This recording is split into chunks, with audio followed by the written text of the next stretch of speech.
Foundation project, CBN stakeholders, roundtable, amongst others.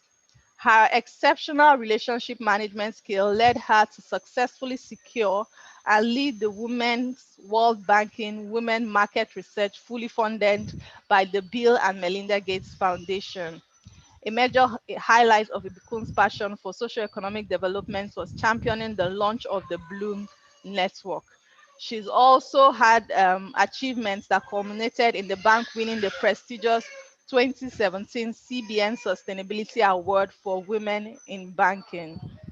Other practical work experience was being at the forefront of different organizational transformation projects that propelled Sterling Bank from a fully traditional bank to a digital bank using Scrum and Agile project methodology. She has spoken for organizations such as ExxonMobil, Flour Mills of Nigeria, 40 plus women on personal finance, gender matters, personal brand, and creating a woman empowerment network. She's also spoken at several industry conferences and has been featured in numerous newspaper articles such as the Allure of the Vanguard Woman, Guardian Woman, The Sun, and she's also been featured on TVC. Ibukun is the author of 3 books, the most prominent being Behind the Little Bundles of Joy, which she uses to educate and prepare women about what childbirth entails and how to take care of themselves postpartum. She is the producer of a podcast. I hope that we can all go and listen to her podcast, where she inspires women to amplify their voices and hone their leadership skills. Ibuku holds a Bachelor in Arts in Linguistics from the University of Ilorin and is a certified retail banker from the prestigious Retail Banking Academy, UK. She's happily married to Adedayo Omololu and they are blessed with 2 beautiful boys. Ibuku enjoys traveling and exotic food experiences. Thank you for honoring our invitation, Ibuku. She's a gender parity specialist and experienced product manager. We're grateful to have you today. Thank you. Okay. Next on our list is one of our speakers, Mrs. Yemisi Elegbeye. She is the OIM of Odudu Offshore Field in Total Upstream Companies in Nigeria. Yemisi has over 25 years of experience in health, safety, and environment sector of the oil and gas industry. She's currently the OIM of the Odudu Offshore Field in Total, and she manages all the operations. She's responsible for safety, environment, and security on that site, including the health and welfare of all the personnel on board the installation. This role, until recently, had been assigned to male colleagues, so she's the first female OIM in Total, I believe. So that is an outstanding achievement, and we're really happy to have you. Prior to that role, she was deputy manager of HSEQ Corporate for Total. And in this role, she managed a team of multidiscipline staff comprising of managers, specialists, coordinators, and engineers. She's also represented Total on the National Oil and Gas Industry Association, OPTS, in the HSC subcommittee. Her experience cuts across quality management, environmental studies and impact assessments, and environmental management. She's worked on several projects in Africa, Asia, and Europe, including the USAN, ACO, and EGINA FPSO construction. She's a certified lean management yellow belt holder. Yemisi previously worked as an environmental advisor and engineer for Shell Petroleum Development Company and also in Geo Group Engineering Limited. In the role in SPDC, she re-engineered processes and re-engineered ongoing processes and organizations at that time, and she got a letter of recommendation from the MD in 1994. She's the current twice Total Women in Communication and Exchange corporate lead in Total, and is also the chairperson of the audit and supervisory board of TEPENG Staff Multipurpose Cooperative Society. Yemisi holds an MSc in microbiology from the University of Ibadan. She enjoys reading, traveling, and watching documentaries in her free time. She's married with children. Thanks, Yemisi, for being here. I'm sure there is a lot of experience that you'll share with us, especially in our topic. So thanks again for being here. Okay, next is also our speaker, Mrs. Susan Oko. She's the private sector liaison for UN Women Nigeria. She is responsible for partnership management liaison and providing gender technical support services to private sector companies. Her work experience cuts across financial inclusion, gender management, strategy formulation, and research, with demonstrated understanding of the private sector landscape in Nigeria, including gender and inclusivity issues. She's passionate about the development sector and continuously seeks ways to lend her voice and skills to emerging trends in attaining the SDG goal of gender equality. Thanks for being with us, Susan. Great to have you. Next on our speaker list and one of our panelists is Mr. Matthias Akidenu. He's our male ally for today, if you like. So Matthias was born in 1963 in Edo State, Nigeria. He's currently the well engineering and discipline manager for Shell companies in Nigeria. He joined Shell over 30 years ago as a well site petroleum engineer and has served in different roles locally and internationally. He has a bachelor's degree from the University of Benin and a master's degree from the University of Lagos, and also postgraduate diploma from the Minerva School of Supervisory Management, UK. He has other engineering training and degrees. He has grown to become a seasoned drilling professional with over 30 years unbroken E&P experience, working locally and internationally. He's worked in Norway, in Kazakhstan, and also in diverse cultural environments in Netherlands, USA, Norway, Middle East, and now in Niger Delta in West Africa. Mr. Akideno is a man of many parts. I hope we'll see some of those today. In his life outside Shell, Matthias operates as a multi-talented man with diverse activity areas. He's a motivational speaker, mentor to many youth activists, and a Christian. He's pioneering pastor of the Tabernacle of David RCCG in The Hague, Netherlands. He invests time in youth development, human capital empowerment programs, and other NGOs. He also supports an orphanage in Accra, Ghana, and also a donor for UNICEF for cancer, health, and sickle cell research programs. I wonder where you have all that time, Matthias.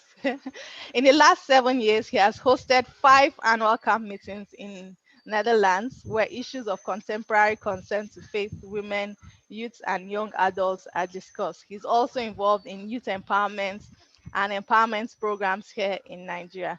He's a recipient of various professional and social responsibility awards locally and internationally. You can see the list of awards there. He's a renowned SPE member. He's received several awards from SPE and, of course, from all the organizations that he supports.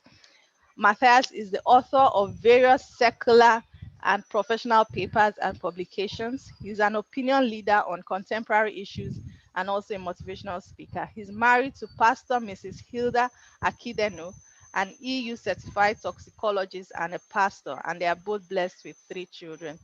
Thanks, Matthias. We look forward to your wealth of experience during the panel.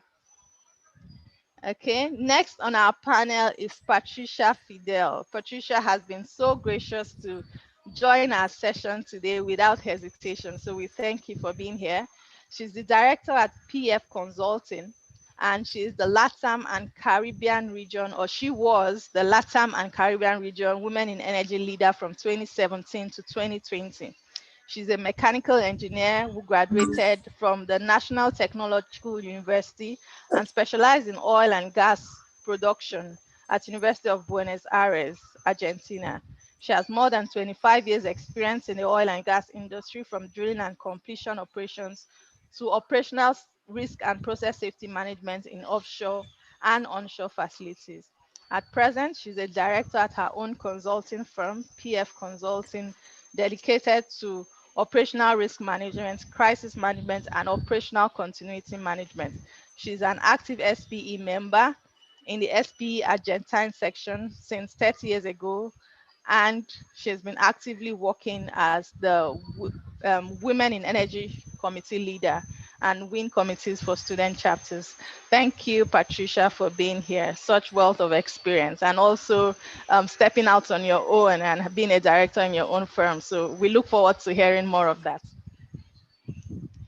Okay, next is our distinguished moderator, Onye Reginald Uguado. She's a woman champion in her own right, leader of Women in Energy Committee, and she's a senior well engineer, contract management in SPDC. She has over 20 years experience spanning life cycle well engineering, design and operations, supply chain management, and capability development. A Shell Round 2 certified well engineer, she currently works as a senior well engineer contract management in Shell. Prior to joining Shell, Onye worked as drilling consultant and regional knowledge transfer specialist at Landmark Halliburton and drilling engineer at Baker Hughes. She's passionate about supporting younger professionals and students in STEM courses and careers through coaching and mentorship. An inclusion advocate, she has pioneered several initiatives for young females, including the Society of Petroleum Engineers WDP Girl in STEM Leadership Award, which was awarded to which has been awarded so far to 19 university female students since 2018. She's the recipient of the 2020 SPE Africa Regional Award for Sustainability in the Oil and Gas Industry for her work in promoting initiatives that support the United Nations SDG 5. Onye recently founded the Africa Literacy Foundation, a not-for-profit with a mission to empower women and children, especially in rural communities, through education supporting the UN SDG 4 and 5. Onye holds a BSc degree in mathematics from Imo State University and an MSc in drilling and well engineering, MSc in procurement and supply chain management from Robert Gordon University, Aberdeen. She's a member of the Chartered Institute of Procurement and Supply and is married to Reginald, and they have 3 boys. Thanks, Onye, for accepting our invitation to moderate today's session. Okay, so we'll go back to, if we see our agenda for today, we'll go right into the welcome address by the Women in Energy Chair for Section 103 Port-Harcourt, Mrs. Shola Robinson, who has led the team to put this whole event together. So, Mrs. Shola, over to you.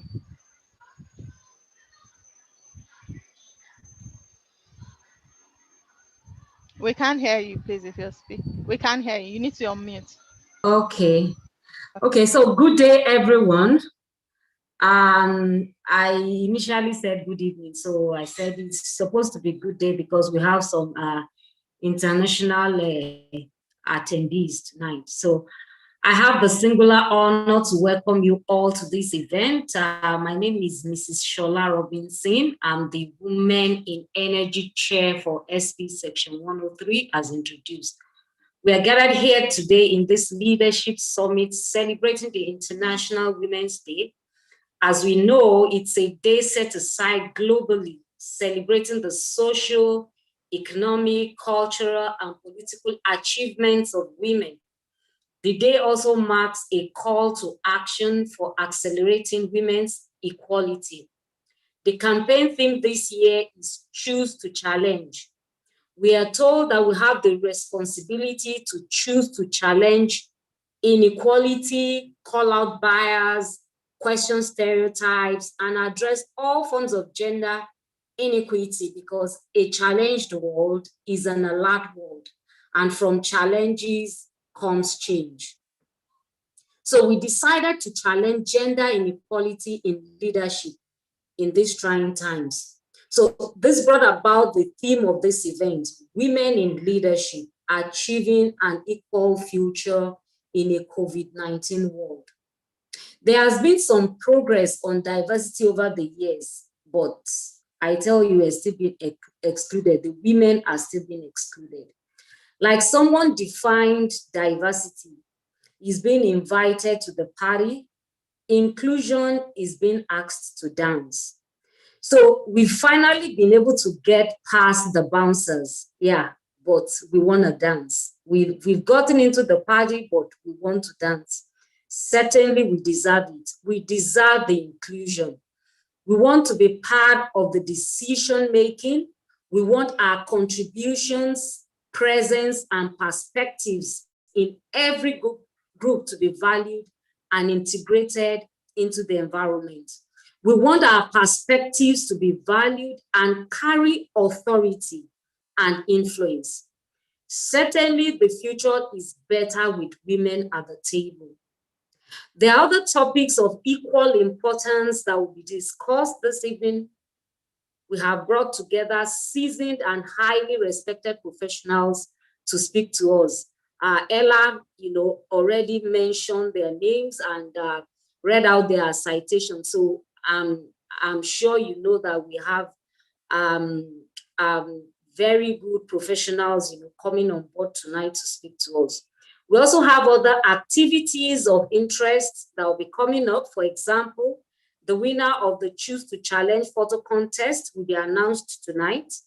So I want to say, stay excited and expectant. Ensure you stay till the end of the program. In case you're thrown out due to poor network, please come right back in as soon as possible so you don't miss much. Sit back and have a good time. Thank you. Thanks, Mrs. Shola. Thanks for that succinct welcome address, and you really hit the nail on the head. We want to dance. So I believe in this call and on this program, we'll learn the dance steps. I guess that's why we're here. So thanks again for that. We'll go straight ahead to the opening remarks from the section chair, Mr. Adebola Bada. Okay, so we choose to challenge the day by saying good day, not good afternoon or good morning. So let's start with that. So good day, everybody. So I'm standing on the existing protocol. I'm really excited by today's program, but I just want to take you back a little bit. Just exactly about a month thereabout, February 18th, we had a women's program just like this. And the theme of that one is advancing women into the SPE leadership, a call to action. And this was very exciting, actually, amongst even the SPE Nigerian Council and all the sections in Nigeria were participated in this. And in fact, we chose to challenge the situation where we have not had a woman council chair, for example, in most of the sections, and we have not had a woman as the Nigerian Council chair. So on our part, the action we have taken in Section 103 is that because we have so many ladies that are actually very competent, so we are not saying we're taking a woman just as chairman because of gender, but based on their competency that we are so sure about, and we have said not more than 3 years from now, we will definitely have a woman as a section chair. I mean, that is the action, and we are following it through. So just to take you, and to bring you to the present, so for today, we are having another program, which is the Women in Leadership Achieving Equal Future in a COVID world. This is particularly very, very key also. It's like we're just following up on what we had last month, but we have to really pay attention to the SDG 5 from the UN. And I'm very happy we had someone from UN here today also to help us expose, especially this topic, achieving gender equality. In Section 103, when we came on board last year, we were very clear that we wanted 50% listen.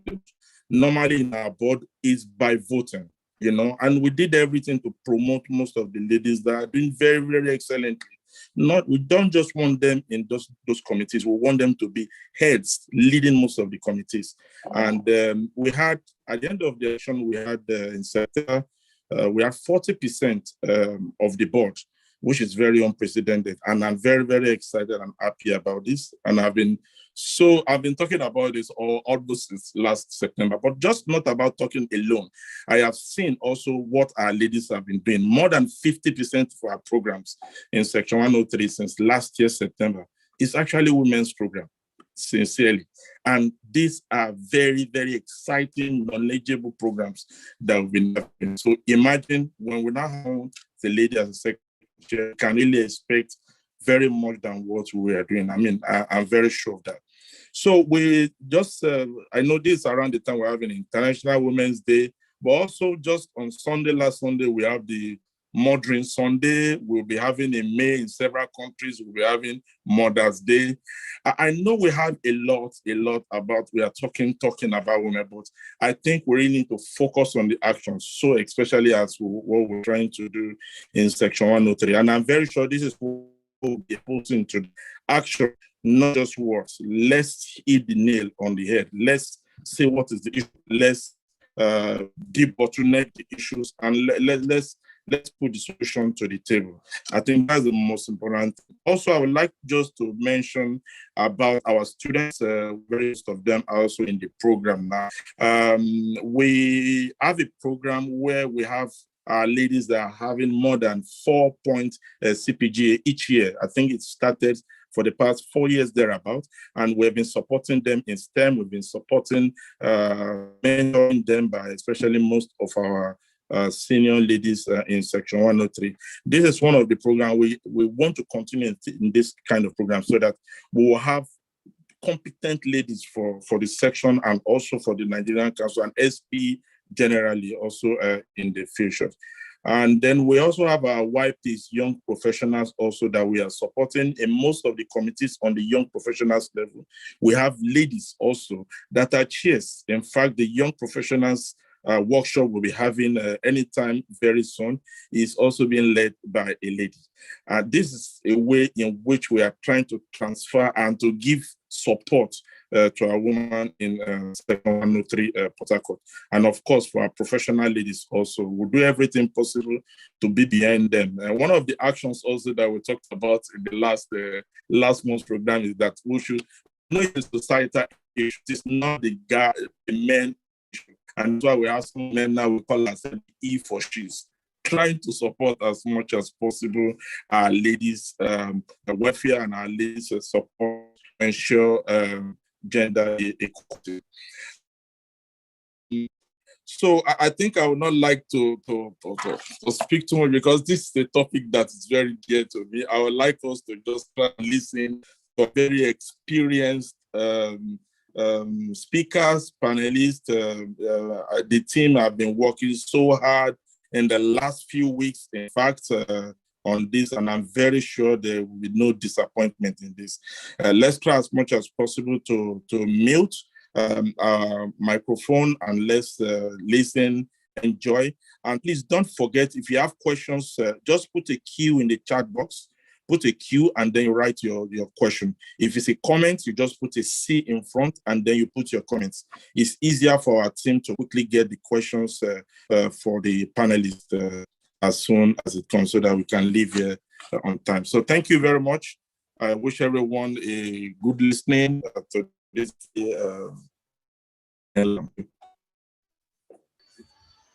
Thanks a lot, our amiable section chair. Thanks for continuously recognizing the efforts of women in SPE Section 103. And indeed, we're all behind you. We're supporting you to work those actions as we continue to challenge bias and continue to work towards equality in SPE. All right, so we'll go now to the meat of the discussion. We'll start with our keynote address. We have our keynote speaker, Mrs. Ibukun Omololu, on the call, and she will take us through a speech on the theme, which is Women in Leadership, Achieving an Equal Future in a COVID-19 World. Ibukun, over to you, please. And Simeon, you can share her slides.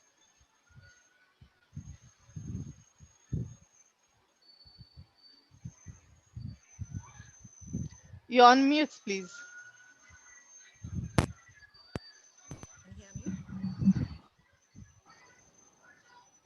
Can you hear me? Yes, now we can hear you. Okay. I think I'll have to discard the headphones then, because, okay, good evening, good afternoon, good morning, wherever you are on the face of the planet. It is a great pleasure to be here. I'd like to thank the moderator for the great and generous introduction. And I would like to thank the organizers of this program for availing me this platform to be able to speak from my world of experience on women, leadership, and gender parity. I would also like to commend the organizers for designing and implementing this, and I'm so looking forward to the rest of the day and how much of a success it's going to be. So along with my greetings, I had prepared a presentation slide for you to speak more about gender inequality. So if you could just go to the first slide, please.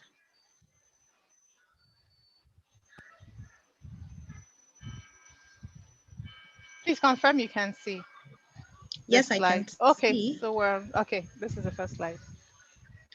Okay, so I have been briefed to speak to you about women in leadership achieving an equal future in a COVID-19 world.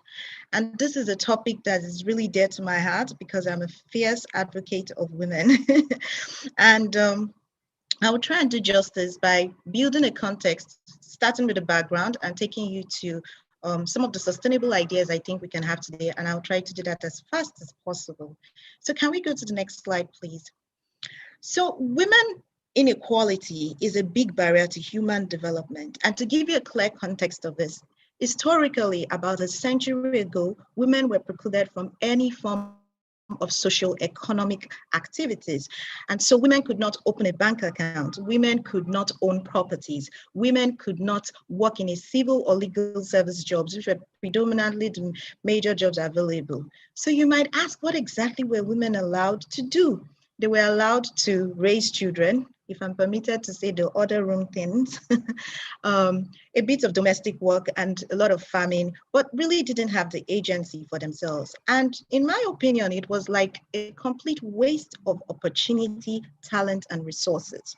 Now, on the flip side, you could argue that they were able to, instill values and raise individuals who went up to become great members of the society. But then when you think about the contribution these women could have made to the workplace, to their community, to the economic development of the nation, it's staggering. And to give you a clear sense of that, the value of unpaid work today is estimated at $10 trillion.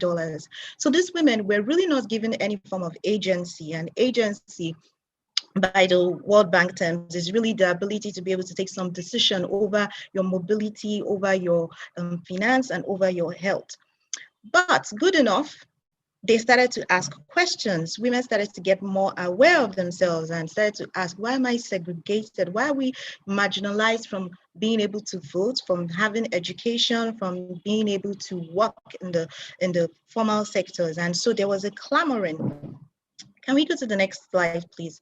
So thankfully, in the last quarter century, women have experienced a lot of drastic changes. And that was good enough because after the Beijing conference and there was so much awareness, there were some changes. Now, the good thing is that progress was made, even though it was slow, but then there were some progress. So some of the gains that we encountered at that time was that women were more represented in the formal sectors in the workplace. And to give you some statistics, Nigeria particularly, according to the United Nations Women Index Equality Report, has a representation of about 47.9% of women in the workplace, with 1 in 5 of these women in the top cadres in their organization. And so to some extent, we've made considerable progress because more girls were enrolled in school and had access to education. And there were some other things that were done, but to be honest, we made gains in some places and we still didn't make gains in some places because Nigeria has the lowest representation of women, okay, in politics today. And we have the fourth highest maternal mortality rate with 1,000 deaths in every 100,000 live births. So it matters that we know all of this and what is going on so that we're able to lend our voice in a way that matters. And lending your voice does not necessarily mean carrying a placard and going out to protest, which is really about exercising your fundamental human rights, but in a manner that matters, that we can lead. And I'm going to be speaking some more on that as I go on. Can we go to the next slide, please? So in 2020, the COVID-19 pandemic struck, and it was a complexity that changed our entire lives. I mean, we're on this call now in this virtual session with women from all over the world and having this session. And it impacted gender equality in 2 major ways. First, so in my organization, when I speak with my team, I'm like, okay, I'll give you the bad news first before I give you the good news first. So first, it impacted gender inequality in a negative way. It threatened to regress and roll back a lot of the gains that has been made on this. And I'm glad there's someone from the United Nations who will be speaking some more to this. But just to give you some statistics, Save the Children Foundation, which is an international development agency, estimates that 2.5 million girls are at risk of child marriage between 2020 and 2021. Now, this projection is expected to rise to about 150 million by 2030. That is 150 million underage girls who will be forced into marriages because of the negative effect of the pandemic. Now, I can't even begin to speak on the number of girls who are out of school right now because they need to take care of their families or maybe sick members of their families. I can't tell you the number of girls who have ended up being pregnant right now because there's a high rate of teenage pregnancy based on the negative effect of the pandemic. During the lockdown, a lot of children were at home and had nothing to do. And to bring it closer home, a state of emergency was declared in Nigeria in June 2020 based on gender-based violence on women. And I can't begin to tell you the number of women who lost their lives because a lot of women were actually trapped with their abusers. So all of this is on the one hand, on the way the pandemic affected gender equality. But on the other hand, because of the nature of the crisis, it required leaders who had to be very decisive and lead to mitigate the spread of COVID-19. And on this front, we discovered that women leaders and women-led countries really showed exceptional leadership skills because they were quicker to lock down and mitigate the effect of COVID-19 and had fewer COVID fatalities compared to male-led countries. And it's really important that we talk about this because at that time, people now started to wonder, okay, because it cut across from all women-led countries, that what are the women doing? What is going on here? And people started to pay attention to it. Can we move to the next slide, please? And so when I think about all the women who achieved exceptional leadership, leading their countries, and all the women who are getting prominence and getting to the echelons of their career, like Ngozi Okonjo-Iweala or Jacinta Ardern, who was an exceptional prime minister, even though she had a baby on her hand, and Angela Merkel, and so many of them. It occurred to me that a lot of these women started their careers from organizations just like us, started from entry level to mid-level to senior management levels, and had been showing some form of leadership skills one way or the other before they got to the point where they were. And in doing that, I had to do a bit of research and find out, like, how were these women able to get to that point? What were some of the challenges they faced? Because I know it can be really difficult for women to get to this point in their careers. So I'm going to be sharing 2 reasons why it is difficult for women to lead as leaders. First of all, it is the norms and expectations. Indications have revealed that there's a bit of feedback. Okay. Indications have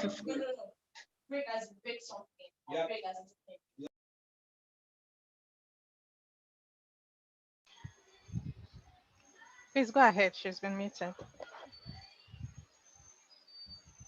Hello, you may have to unmute yourself. Okay, that's fine. Thank you. So indications have revealed that women feel more pressure than men to prove themselves in the corporate environment. Why is this so?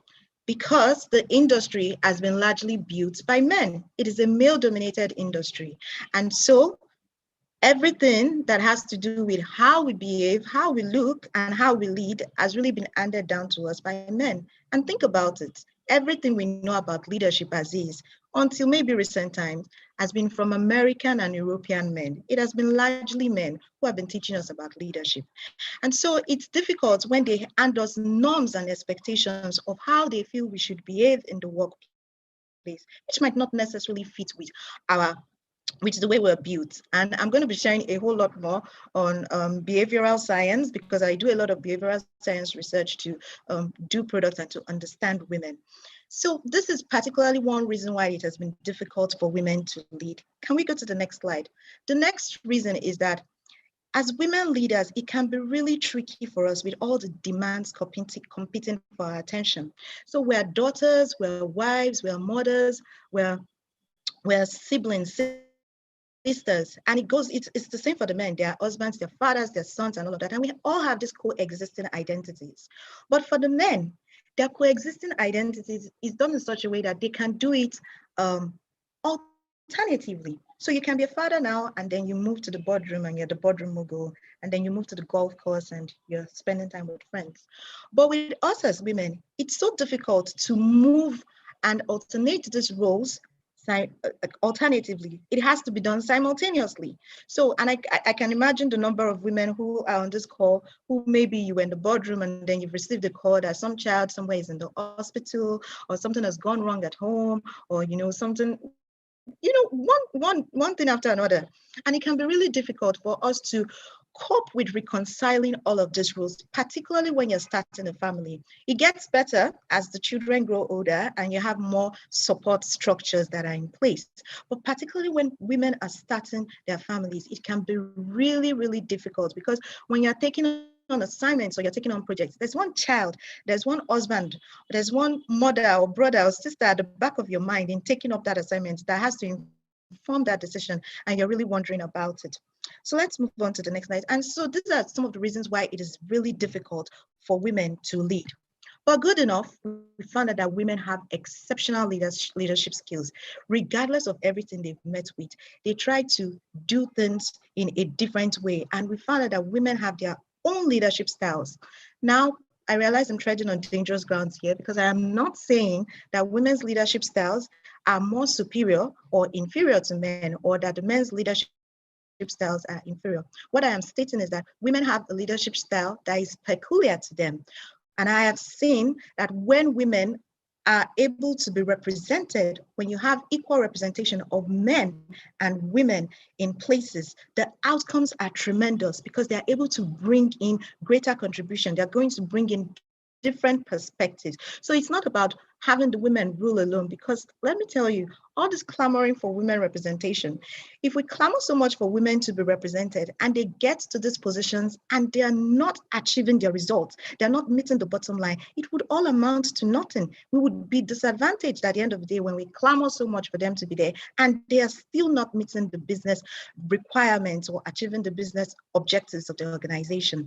So it's really important to know that women have their own unique leadership styles. But the interesting thing is that it is our feminine advantage. Now, I was doing a bit of research and I found out that there was some publication from Harvard Business Review that showed that neuroscientists discovered that women are good for businesses based on their decision-making skills. So they did a research and found out between men and women, and found out that when men make decisions, as they're making their decisions in a laser-focused way. So they're looking at what it is they want to achieve, and they're just looking at it like, okay, this is how I'm going to get it done. And it doesn't mean that it is all men that behave like this. It's just that the majority of the people who conducted this research actually exhibited these behaviors.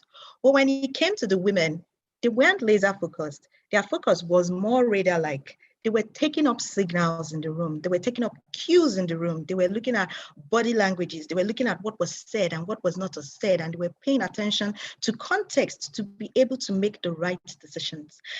All these traits are feminine traits that we picked up from home. Please, let's go to the next slide. Where did women learn their leadership style from? This empathetic and discerning and intuitive leadership style that involves a lot of emotional, cognitive, and motivational traits. Where did we pick it up from? It's really from the home. It's really from being able to manage children. It's really from being able to have managed siblings, or taking up responsibilities of the home, budgeting and managing with a particular stipend. These are the same principles we take into the workplace and we apply in the workplace to get the results done.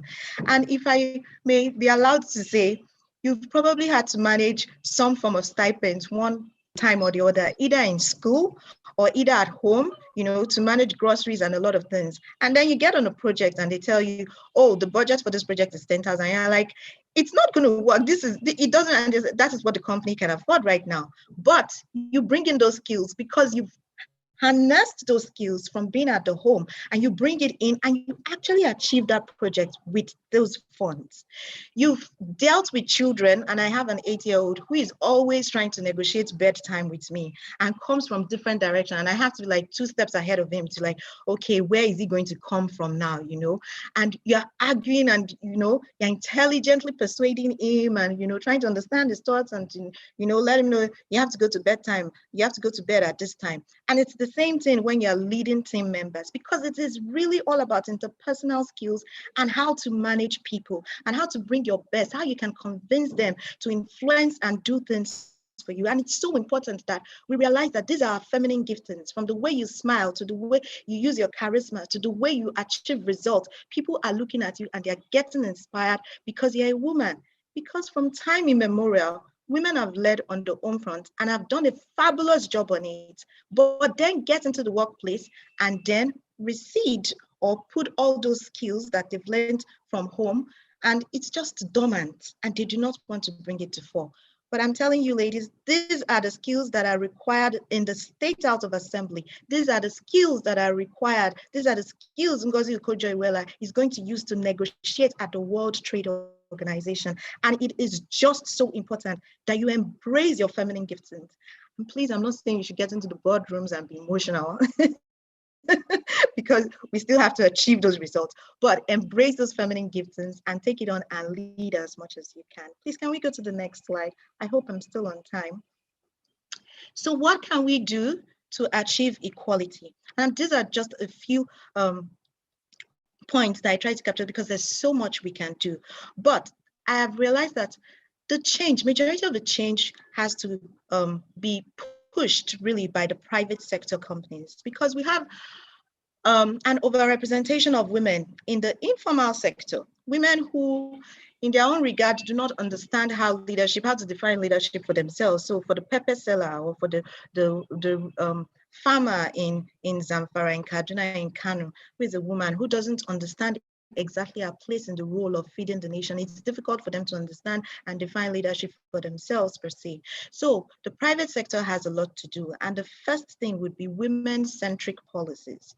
Now, women-centric policies, I'm talking about things like, I'm talking about initiatives like creches, like lactating room, like mentoring programs for new parents, not just women, for men and women, like clinics or small resting areas for staff in their organization. Now, we may look at it like, oh, some of these things are cost effective, or how does this actually add to the bottom line? Let me tell you, separation anxiety is real for a new parent and for both mother and father who have just had children, who want to bring their best to the workplace, but are also hindered by, you know, staying up late and overwhelmed with all the demands and trying to cope with having a newborn. And so it is important that we allow these people to be able to bring their best to the workplace by creating some of these policies that would help them to focus well on their jobs. Now, beyond that, we also need to set gender targets. How do we want women to be represented in the top cadres of the institutions? How do we want women to, what number of women do we want to get there?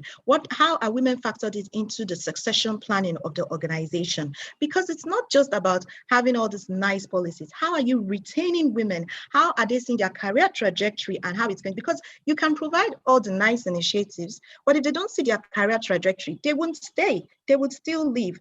But you want a situation where there are opportunities, equal opportunities for both women and men to lead. And I'll give an example.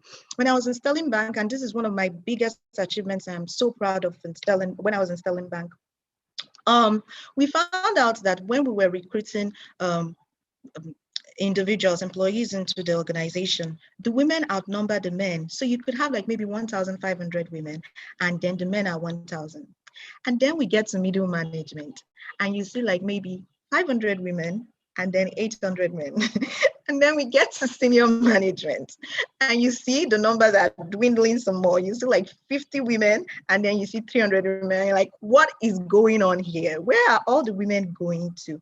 And we found out that, yes, there are cultural norms and societal expectations that some have in their head, like, okay, I need to be at home to take care of my family, and or I just started a family. It's been sort of combining work with raising a child. And so we realized there was something we had to do to make sure women were represented in the workplace. And that was how Bloom Network really was revived. And, we had to pitch this to, and I was so headbent that this was going to work. Pitch it to all the senior management, get their buy-in, get their stakeholders, which took about a month because it wasn't easy convincing people. And I learned a lot in that process, and I'm going to be sharing some insights from that to round up. The next would be funding of projects. Now, there's so many things. The women of Ministry of Women and Works. Sorry, Ibuku, sorry to cut you, but I'm out of time. Out of time, so thank you so much. Thanks, interesting discussion so far. Thank you. So let me just round up here. You could take a look at the rest of the slide. Thank you so much for your time.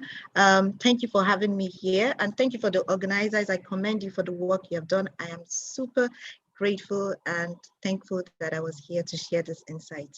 Thank you, and have a good day.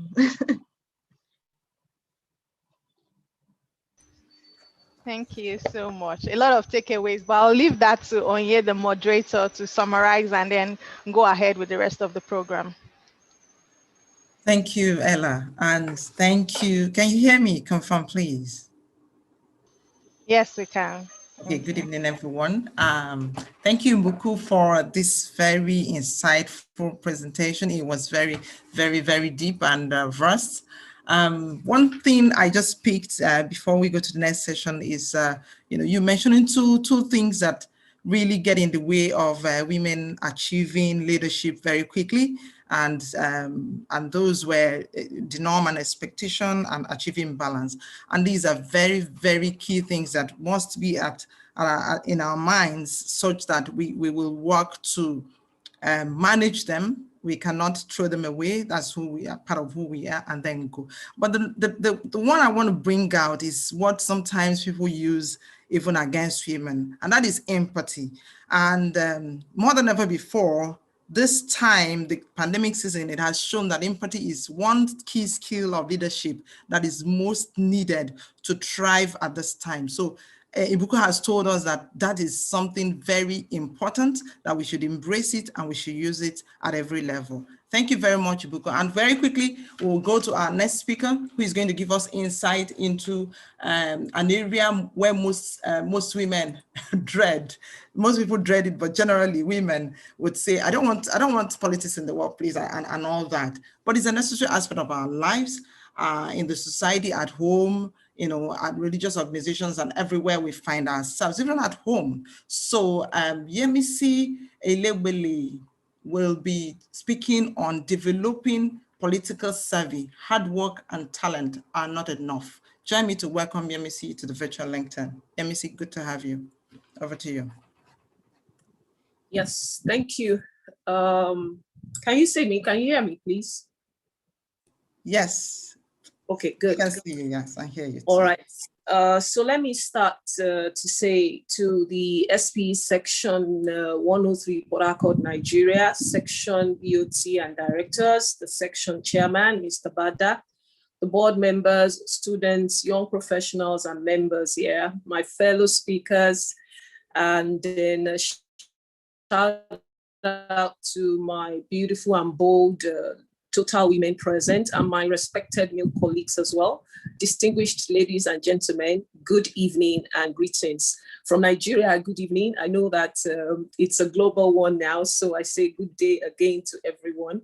And it's such a pleasure to be here. Thank you very much to the organizers. For me, it's always a forum to share experiences, to learn and to unlearn, as they say. So we go. And my topic today, again, thank you to the organizers. I must not forget to say that. It's a good job you're doing. So developing political savvy, hard work and talent is not enough. I thought of having some icebreakers and throwing some questions to the audience, but I know that I'm within a time limit, so I'll just run through. I hope in the question and answers, we are going to talk more about that if time permits. So from emerging indicators, from statistics, from the testimonies, we see that these days, hard work and talent are no longer enough, in achieving especially equal future in this COVID-19 world. And this cuts across all genders. It cuts across all genders. For men, for women, talent and hard work is no longer enough. It has its place, but it's no longer enough.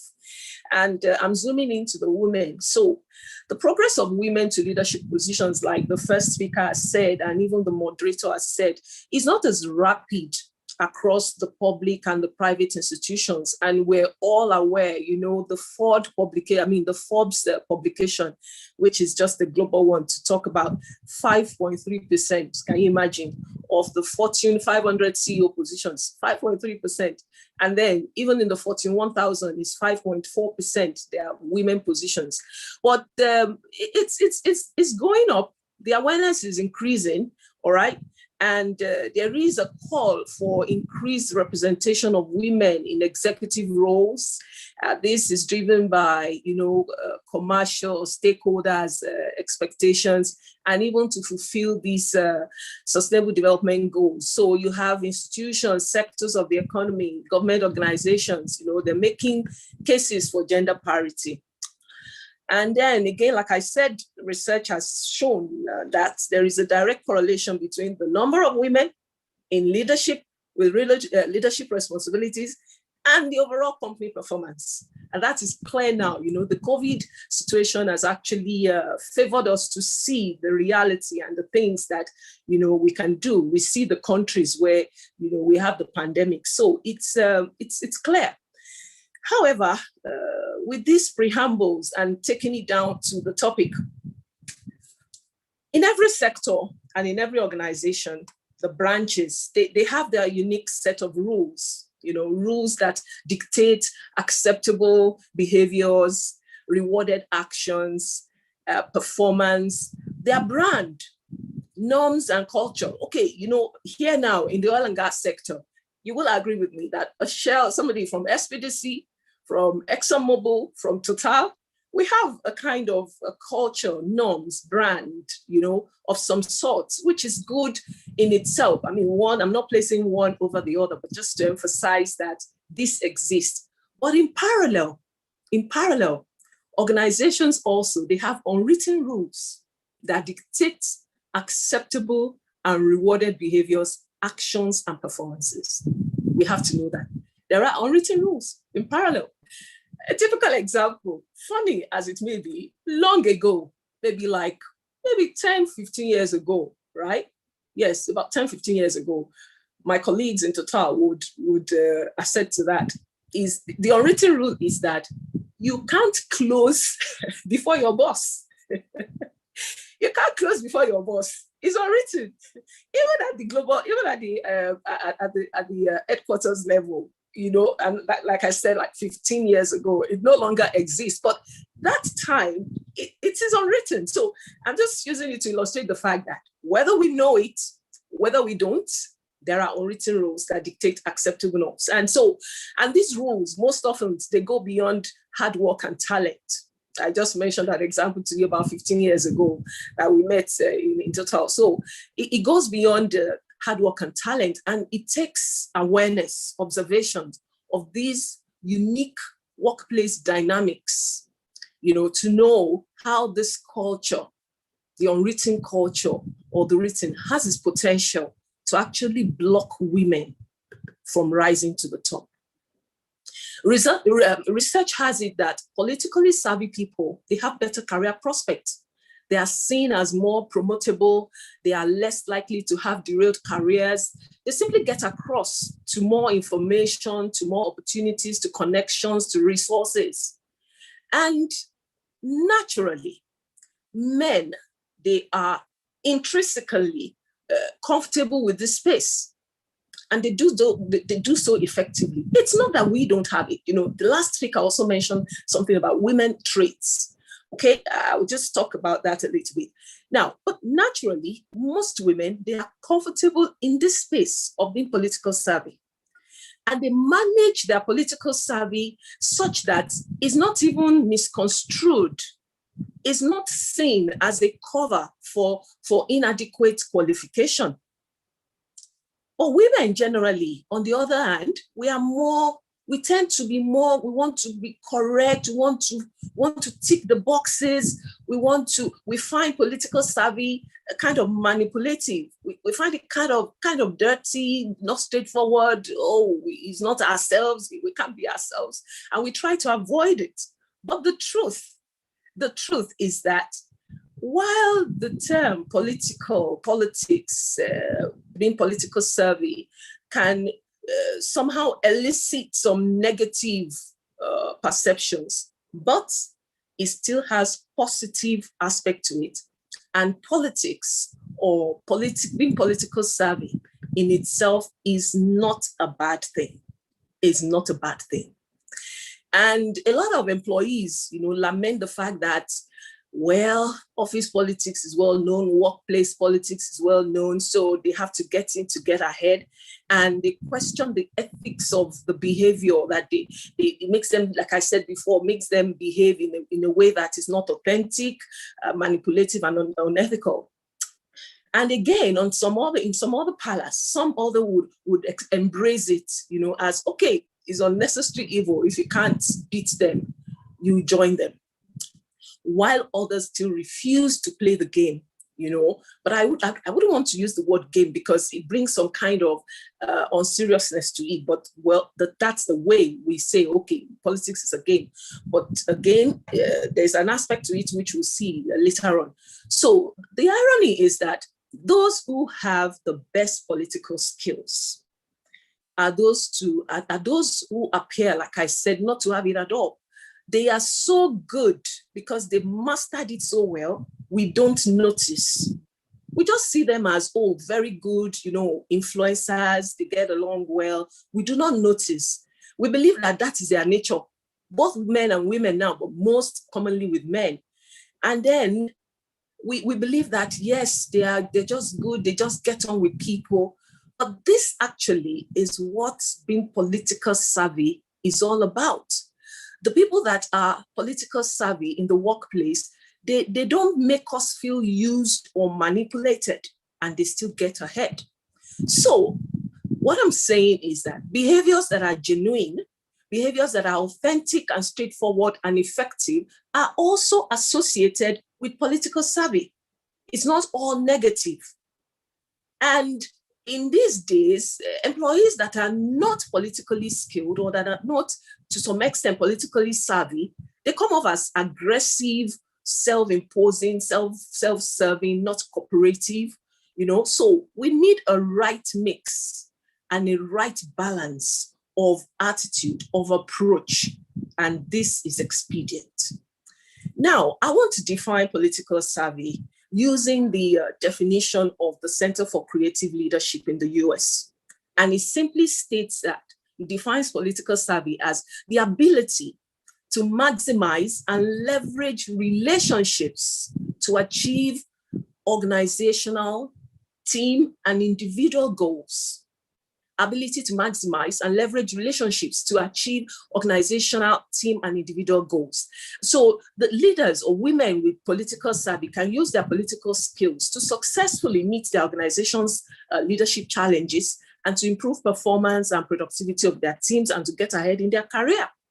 And so it is no brainers, and it is obvious and certain that possessing political skills will enhance a leader or women's effectiveness at work, and it will improve the team's performance. But what's the challenge for us as women? Yes, office politics can be difficult for women. That's the truth. And the key reason is not far-fetched. The way we are wired are varying interpretations, perspective, behaviors, it lies mainly in the way we're wired between men and women. We socialize in different ways, okay? And then women also, we follow rules that are kind of traditional, intrinsically. It's part of a belief system that, yes, hard work pays. We work hard, we follow the rules, we have enough expertise, and we get ahead. Yes, it is true. It is very, very true. And we are not for saying that women must be given roles that they are not capable of. No, they possess the skills. But you see, we do that. We build ourselves. You'll be surprised. A lot of skills, a lot of certificates that our women we have, even much more than the men. But we want to tick all the boxes before we come out. We want to tick all the boxes before we show up. So political skill is vital for women in career advancement, and we need to be savvy to especially break the glass ceiling that we all know and talk about. So women need to be more deliberate. We need to be more tactical to win in all fronts. We need to know the strategy. We need to be political savvy to be able to succeed and stay successful. The unwritten rules, attitudes, awareness and behaviors that must be harnessed and must be learned. And like, I want to borrow the word of Kamala Harris, saying our relationship currency must be rich. And so for me, I think I have two more minutes. So I will just go to the way forward.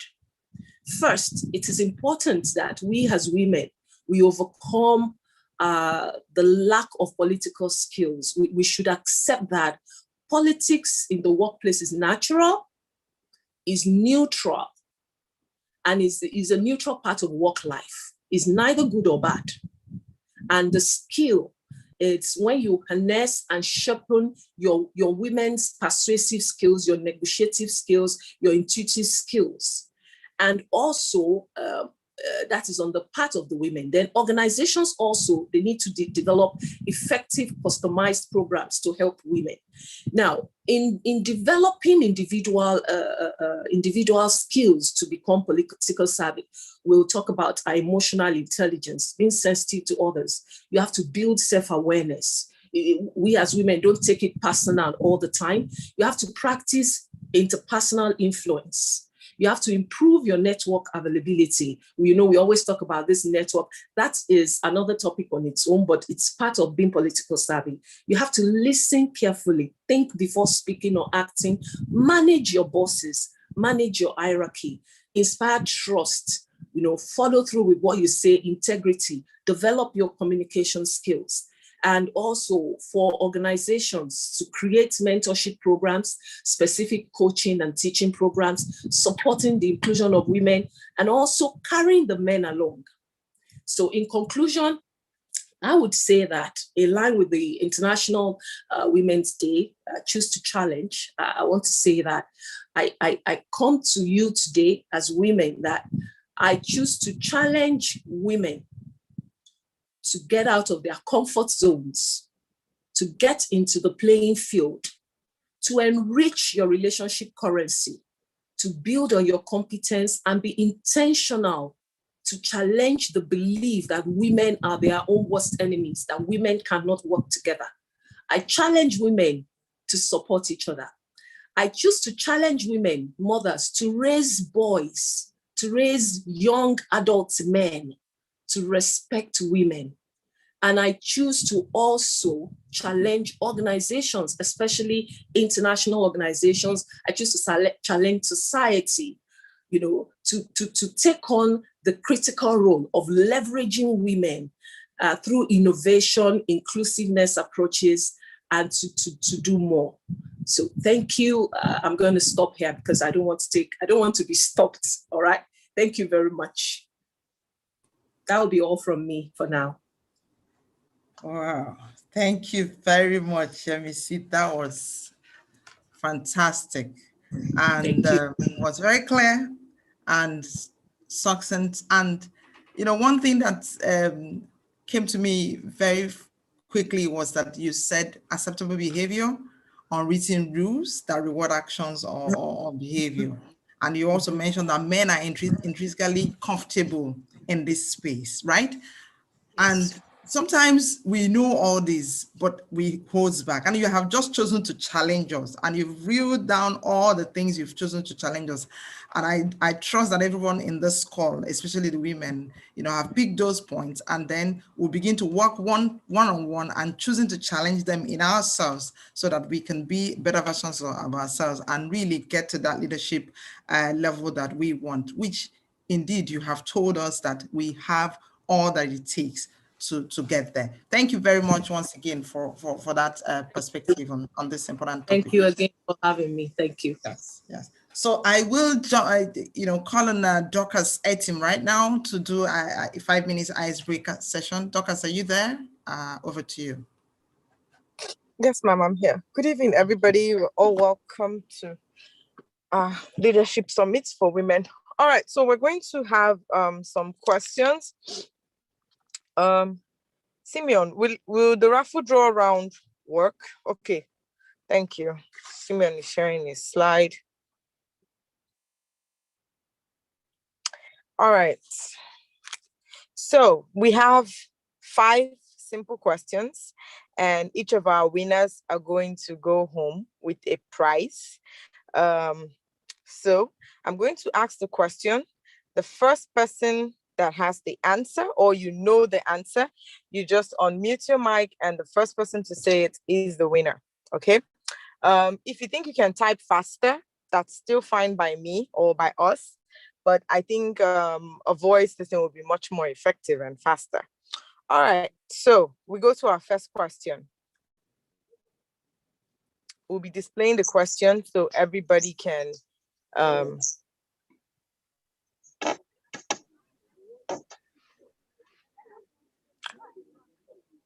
hello, Simeon.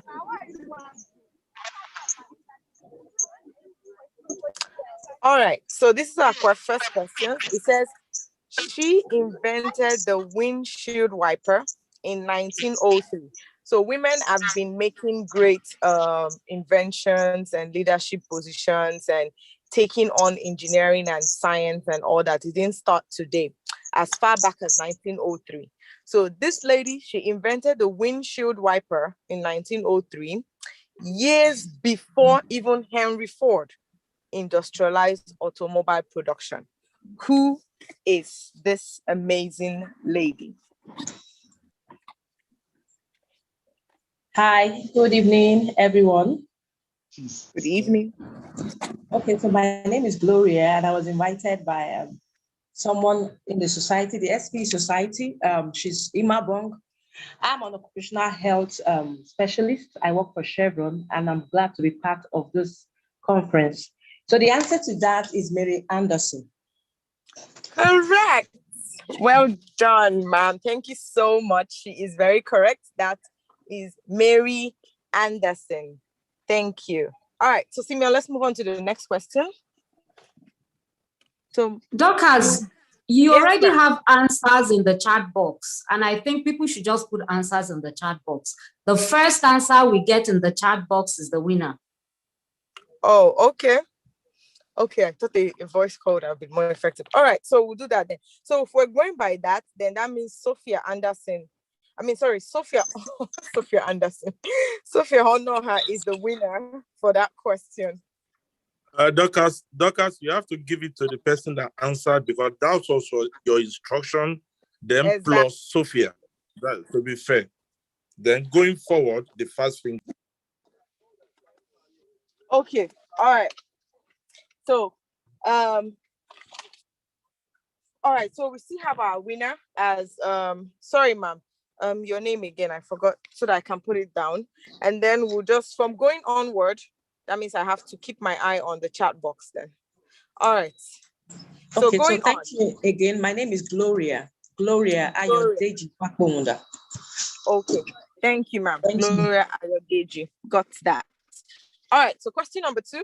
She is a professional well engineer with over 20 years experience spanning life cycle well engineering, design and operation, supply chain management, and capability development. She is a recipient of the 2020 SPE.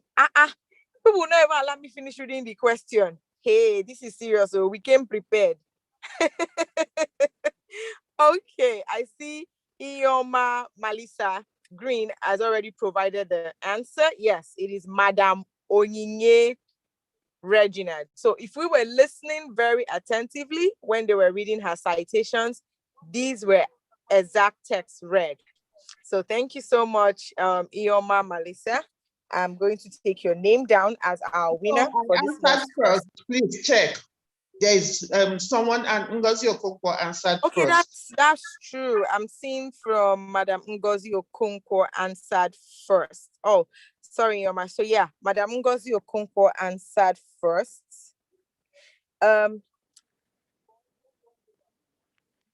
Okay, all right. So thank you very much. We move to our next question. Simeon. All right. The next question says, she said, by learning to create technology, girls learn to speak up. We've been talking about gender balance, speaking up, and girls standing up for their leadership positions and all that. So now this woman, right from way back then, was already pushing this. And to her, she said that by learning to create technologies, girls learn to speak up. And she was the founder of a software company called Sorunko Solutions. No, it's not Madam Oyinye.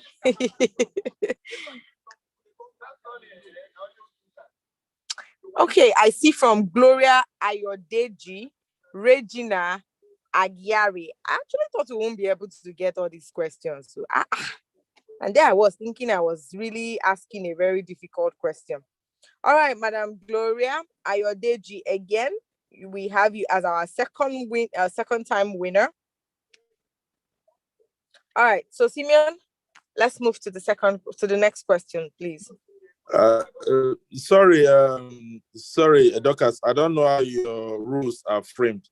If you look, there are two people at the same time. You know, are you taking the first one, but it's the same 616? So you can take both of them, honestly. Okay, I was thinking based on the first one that is showing up on my. Okay, all right. So Itoro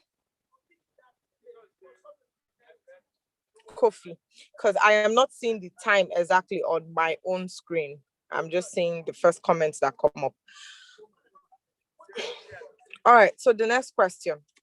It says she is a drilling engineer with 18 years of practical experience, spanning world design and engineering, directional. Okay, I should have made it much more difficult. Well, I want her full name.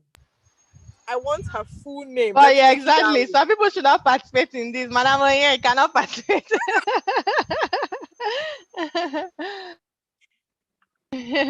Please go ahead. Please.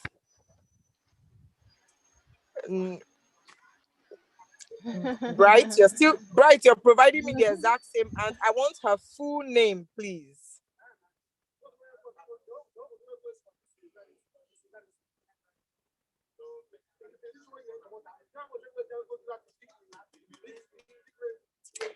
Correct. We have a correct answer from Linda Bry Adesola Robinson. No, thank you so much, Linda. No, someone got it before Linda. Wamaka. Madam Oye. No, Wamaka got it before Linda. If you check. Okay, let me just go right. down. Let me scroll through. Okay, yes, that's true. Wamaka Pauline. Yeah, she said Mrs. Yes. Robinson Adesola. Okay, Wamaka, thank you so much. Thank you for everybody that is helping me to see I'm using my phone screen, so it's not so easy to navigate it. All right, so thank you so much, Wamaka, for answering that question. I think we have just one more question left. Okay, she sits on the, now I expect this one, even everybody should be providing answers for me anyways. She sits on the boards of Standard Chartered Bank, Twitter, Global Alliance for Vaccine, and please, I need her should I say a full title or a full name, or how should I put it? But okay, we have one from Didi. Didi said, Dr. Ngozi Okonjo Iweala. Thank you, Didi. So Didi, you are our other winner. Some people, I think they had even seen this my question before time, because before I finish reading, I'm already having answers. Sorry, Dorcas, both Didi and one other leaders sent their answers at the same time. That's Linda, right? Very correct, and Didi. Okay. But like I said, my phone doesn't show me time, so I cannot see the exact time. All right, so we'll take Didi and Linda Breyer together. All right, so let me just cross-check again that I didn't miss any of my winners. Gloria Ayodeji, 2-time winner. Mrs. Ngozi Okonkwo, a winner. Itoro Kofi, a winner. Uamaka Pauline, a winner. Didi, a winner. And Linda Breyer, a winner. All right, thank you so much, everyone. Let's stay till the end. We have a raffle draw and more games at the end. Thank you very much. And Sophia Onoha, my sincere apologies, Sophia. You would have just beaten me in real life. Thank you, Dorcas, for that icebreaker. That's good. All right, we'll quickly move to the next session where Susan Oko, a private sector liaison at the UN Women Nigeria, will share perspectives on the impact of COVID-19 on the progress of on SDG 5. SDG 5 is the UN's goal to achieve gender equality and empower all women and girls. Susan, thank you for joining us as you share your insight on this very important topic. Thank you. Susan, over to you. Thank you. Thank you. Mr. Debola Bada, Chairman, Society of Petroleum Engineers, Port-Harcourt Section. Mrs. Shola Robinson, Women in Energy Chair, Society of Petroleum Engineers, Port-Harcourt Section. Distinguished guests, ladies and gentlemen, good evening. On behalf of the representative of UN Women in Nigeria and ECOWAS, Mrs. Comfort Lamptey, I'm honored to be attending this event. My name is Susan Oko, and I work as a private sector liaison for UN Women in Nigeria, and I'm responsible for providing gender technical assistance support to private sector companies. This evening, I'm delighted to say a few words on how the COVID-19 pandemic is affecting the progress of gender equality in Nigeria. I think it's very important to situate the conversation, in the context of where we've sort of made progress or regress in gender equality before we start to talk about the impact of COVID-19. And so to begin with, I would like to invite you to reflect with me on where we were 25 years ago. 2020 last year marked 25 years of the Beijing Declaration and Platform for Action, which really was the most visionary agenda for the empowerment of women and girls everywhere in the world. It was developed at the 4th World Conference of Women in Beijing in China. And on the back of the outcomes of that, 189 governments committed to taking strategic, bold actions in 12 critical areas of concern. Some of those areas of concern include education, training, decision-making, media, and the girl child. Sadly, 25 years on, and despite some progress, real change has been slow for most women and girls in the world, including Nigeria. And really, no country has actually achieved gender equality. In Nigeria, the Federal Ministry of Women's Affairs was established to spearhead the government's efforts to empower women and girls. And through this, laws and policies have been passed. So if we must talk about the reasons why Nigeria has not made these advances, we must then look at the challenges and what has made this persisted over the years. The United Nations Equality Index rates Nigeria as 152 out of 187 on its Gender Equality Index. Sadly, despite the passage of gender-responsive laws at the national level in Nigeria, 17 states out of 36 are yet to enact this Violence Against Persons Prohibition Act. And the 9 states out of 36 are yet to domesticate the Child's Right Act. Now, whilst Nigeria is above the world's average of 17% for women that are represented on corporate boards, we mustn't lose sight of the goal of achieving 50% representation. I often think of this analogy as a business person who has opportunity to utilize 100% of its resources, but only decides to use 50%. If you think about it in layman terms, the person will be seen as shortchanging themselves. So therefore, women must have equal representation as their male counterparts. As has been said by previous speakers, information shows that women are overrepresented in the informal labor sector. They have less access to finance, to markets, and business networks compared to men. Women entrepreneurs are largely unable to access procurement contracts. It's sad to say that of all the contracts that are awarded by governments, by corporations, only 1% are accorded to women entrepreneurs. When we talk about women in leadership, we look at the proportion of seats that are held by women in the national parliament. When we look at the last election cycle in 2019, we have shrunk in terms of number of women that had electoral seats. In 2015, it was 6.9. In 2019, it was a mere 4.4, which is quite abysmal. So when we talk about all of this and then bring in the effects of the pandemic, the conversation further worsens. As we know, the world is experiencing the full impact of the COVID-19 pandemic, and worlds and nations and states are finding and having to grapple with this unprecedented impact on lives and livelihoods. It has definitely disproportionately impacted on women and girls. The COVID-19 pandemic has impacted all the 17 SDGs and has drastically slowed down the progress and success made on the SDG 5, and has further highlighted the inequalities that already affect women and girls globally and in Nigeria. Nigeria is currently facing a financial crisis. This is not new. And the COVID-19 pandemic has further highlighted this. Sadly, women are being women are being affected by this downturn as they are overrepresented in the informal sector, as mentioned before. Evidence emerging shows that 98% of women-owned businesses in Nigeria have been forced to either scale back or shut down because of the COVID-19 pandemic. Some have not even recovered till date.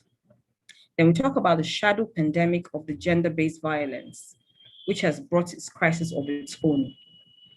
During the first lockdown, Lagos State alone witnessed a 500% increase in reported cases of gender-based violence between the month of April and March of 2020. And I know this was also replicated across several states. The prevalence of gender-based violence and its impacts on the lives of women are already well documented by a documentary that was done by the BBC called Sex for Trades. Young people in all their diversity, both women and people living with disabilities, they continue to be confronted with frustrations from mass unemployment, alienation from politics and governance, and human rights violations. Last year, we witnessed this during the unrest that happened in October, as young Nigerians cutting across ethnic groups and class boundaries became the phrase of protests calling for security sector and wider governance reforms. Despite these challenges, young women and young people continue to consistently break new grounds through their leadership and transformation in politics, in the area of science and technology, and in the area of serving their communities. This is why the UN Women's interventions across economic empowerment, peace and security, violence against women, and leadership and decision-making are underpinned by our global campaign, tagged the Generation Equality. This campaign calls on all people of all ages to revitalize the movement to advance women's rights by placing youth in the driver's seat. The campaign also recognizes the importance of investing in women's empowerment with the private sector, who are a very critical actor in the achievement of the 2030 SDG goals, to ensure that young women can reach new heights of leadership across technology, finance, and entrepreneurship. UN Women is also working to support more private sector companies in Nigeria to sign up to its women's empowerment principles, to show commitment to gender equality and women's empowerment in the workplace, marketplace, and community. Signing up to the WEPs, as we call this, will ensure that the gender perspective is not left behind in any company's response to the pandemic.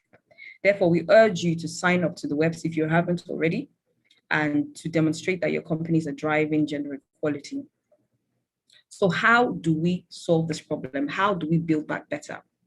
It's very critical for me to mention at this time that it's important that women are front and center of any approach to building back in this COVID-19 crisis and post the COVID-19 crisis. So there are a few ways and a few thoughts around how we can do this. One of which is supporting women business in recovery. Again, women, governments and private sector actors can support women-owned businesses, particularly in the corporate, supply chains, by considering gender-responsive preferential schemes to support sustainable and inclusive supplies, including women-led businesses.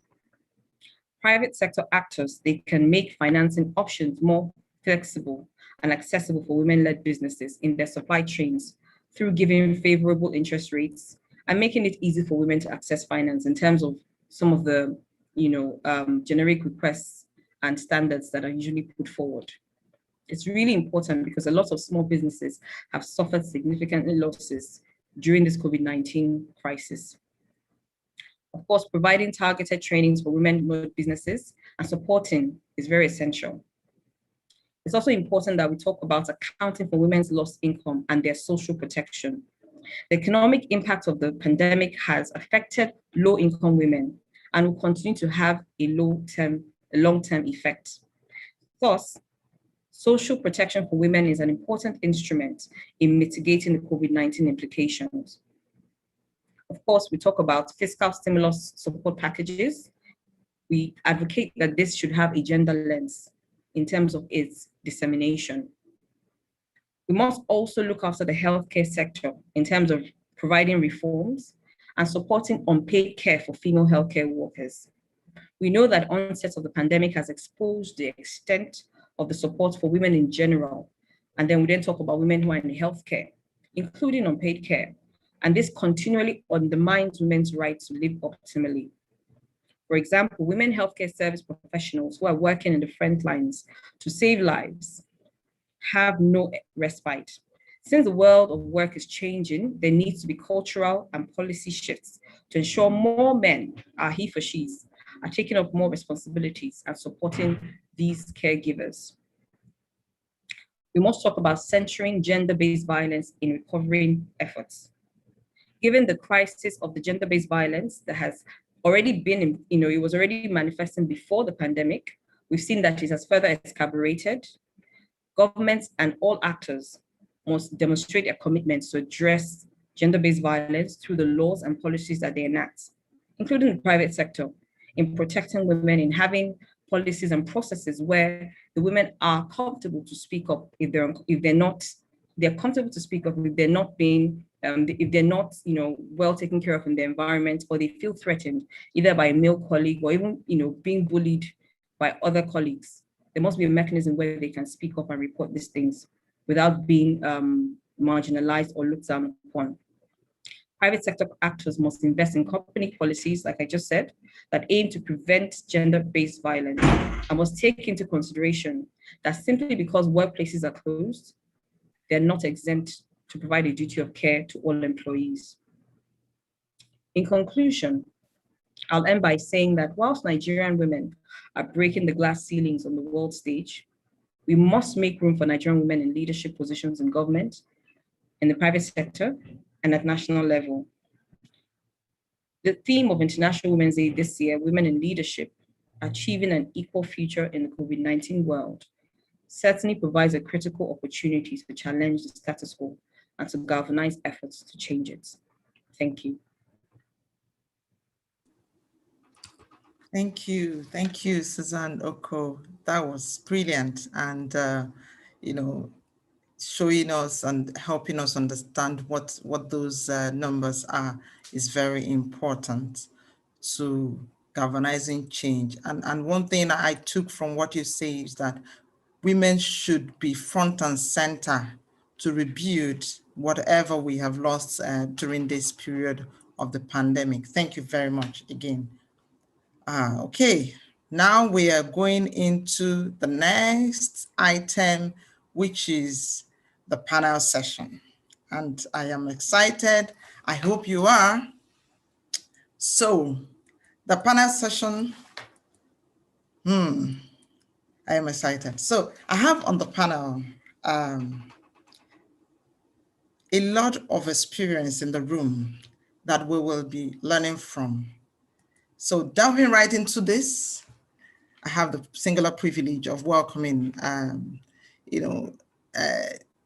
cream of panelists with over, I would say, 80 years cumulative experience, and no doubt, must have had experience and challenges that will help us understand how we can reinvent our life, our career, and anything around us during this pandemic, and even after now, in case of any uncertain times that we find ourselves in, right? So on the panel with me, while I will be moderating, is Patricia Fidel. Patricia is director at PF Consulting. I have Matthias Akideno as well, who is well engineering and discipline manager at Shell Companies in Nigeria. I have Susan Oko as well, who just spoke right now from the UN Women Nigeria, and I have Yemisi Elewe, who spoke to us about being political savvy from OIM from Total Upstream. And my name is Onye Regina Dogwado. I am pleased to be moderating this session. So the topic that these cream of panelists will discuss is reinventing your life and career during the pandemic. So reinventing is like changing something to appear maybe new or radically, in a different way. It can be your job, it can be your way of life. And we found that in uncertain times, such as we are experiencing now, and even in the last 1 year, that people tend to and cling to the status quo, what they are used to. Sometimes there is inability to see further than the now, and then we tend to focus on the most very urgent and important things in life, making those decisions about keeping our family safe and being healthy, and how to keep even our work leaders, bosses, and the rest of them happy. Or perhaps if you have a job loss, you are thinking about how to, come back quickly and get something doing. So these sort of situations overwhelm us and often makes it difficult for us to find motivation and mental energy to think about the longer term, all right? And at such times as these, there are several suggestions that emerge about how do you reinvent yourself. Some people will tell you build capabilities that will be relevant for your future self. Some people will say explore a range of options, including things that you never imagined you could do. Others will say it's time to retreat and rediscover yourself. And imagine, you would find your best possible future. I have with me this panelist who will be telling us what exactly they have.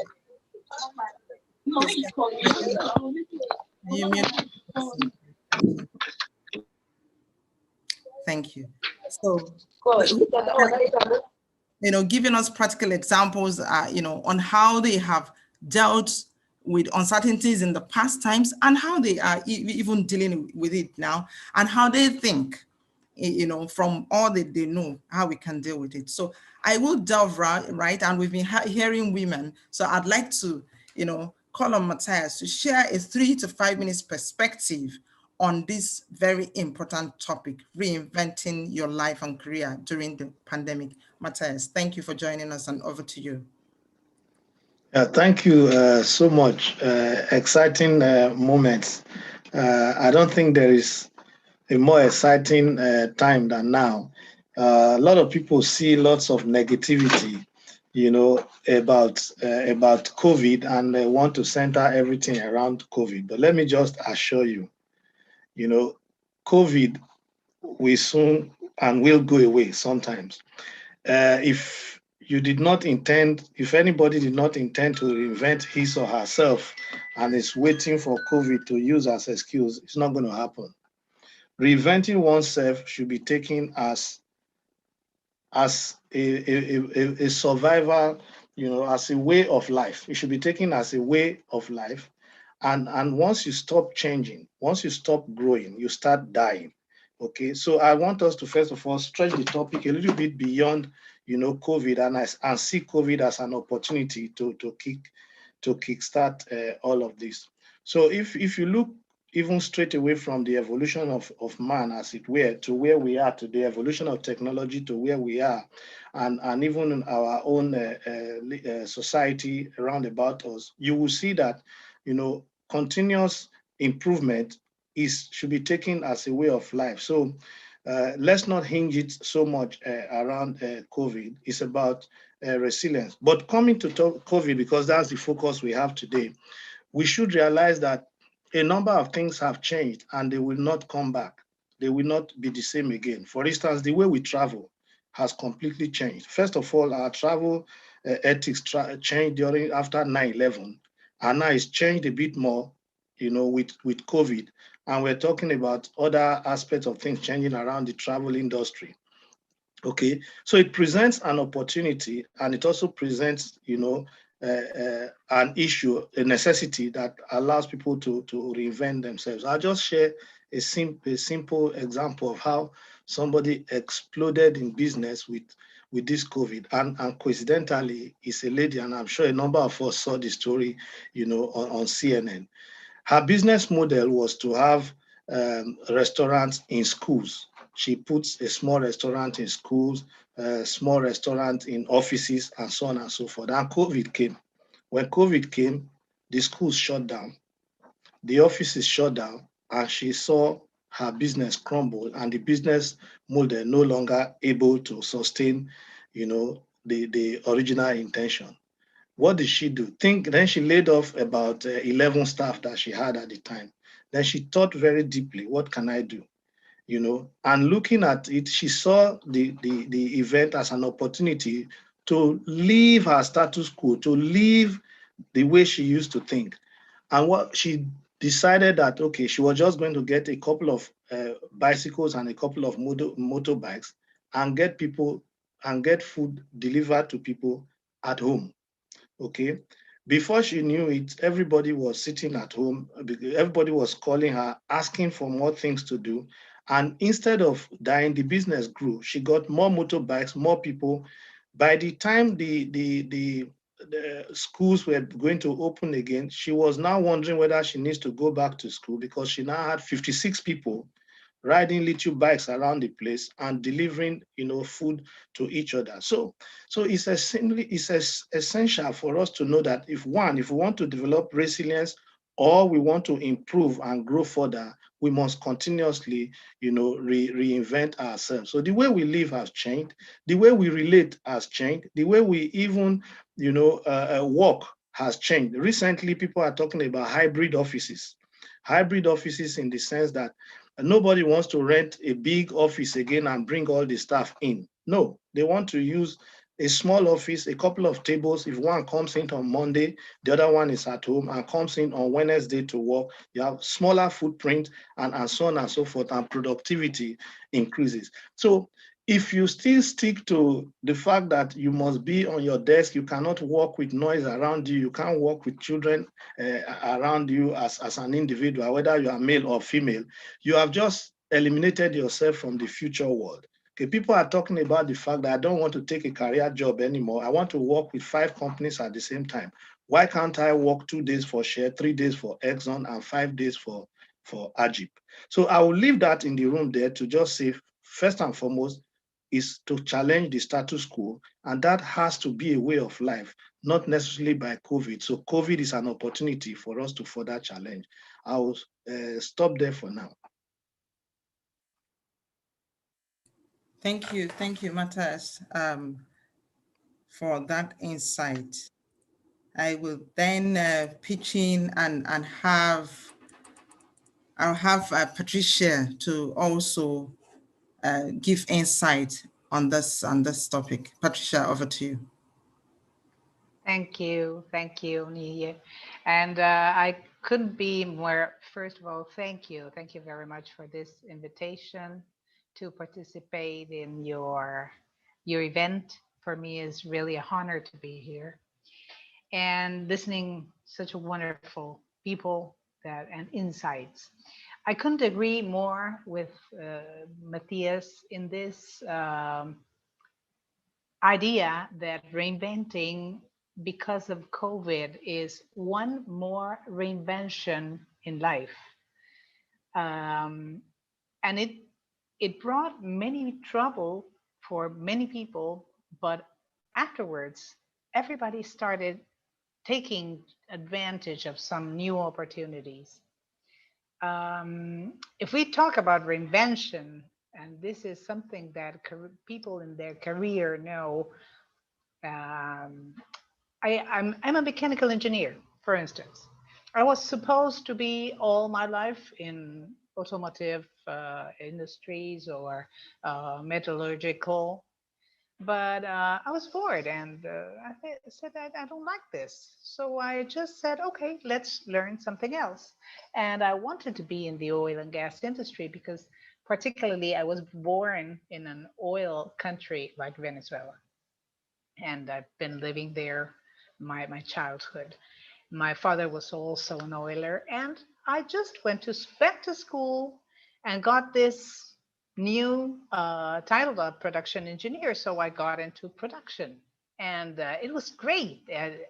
I was fascinated, but then I was fascinated for something else that was safety of people in the operations.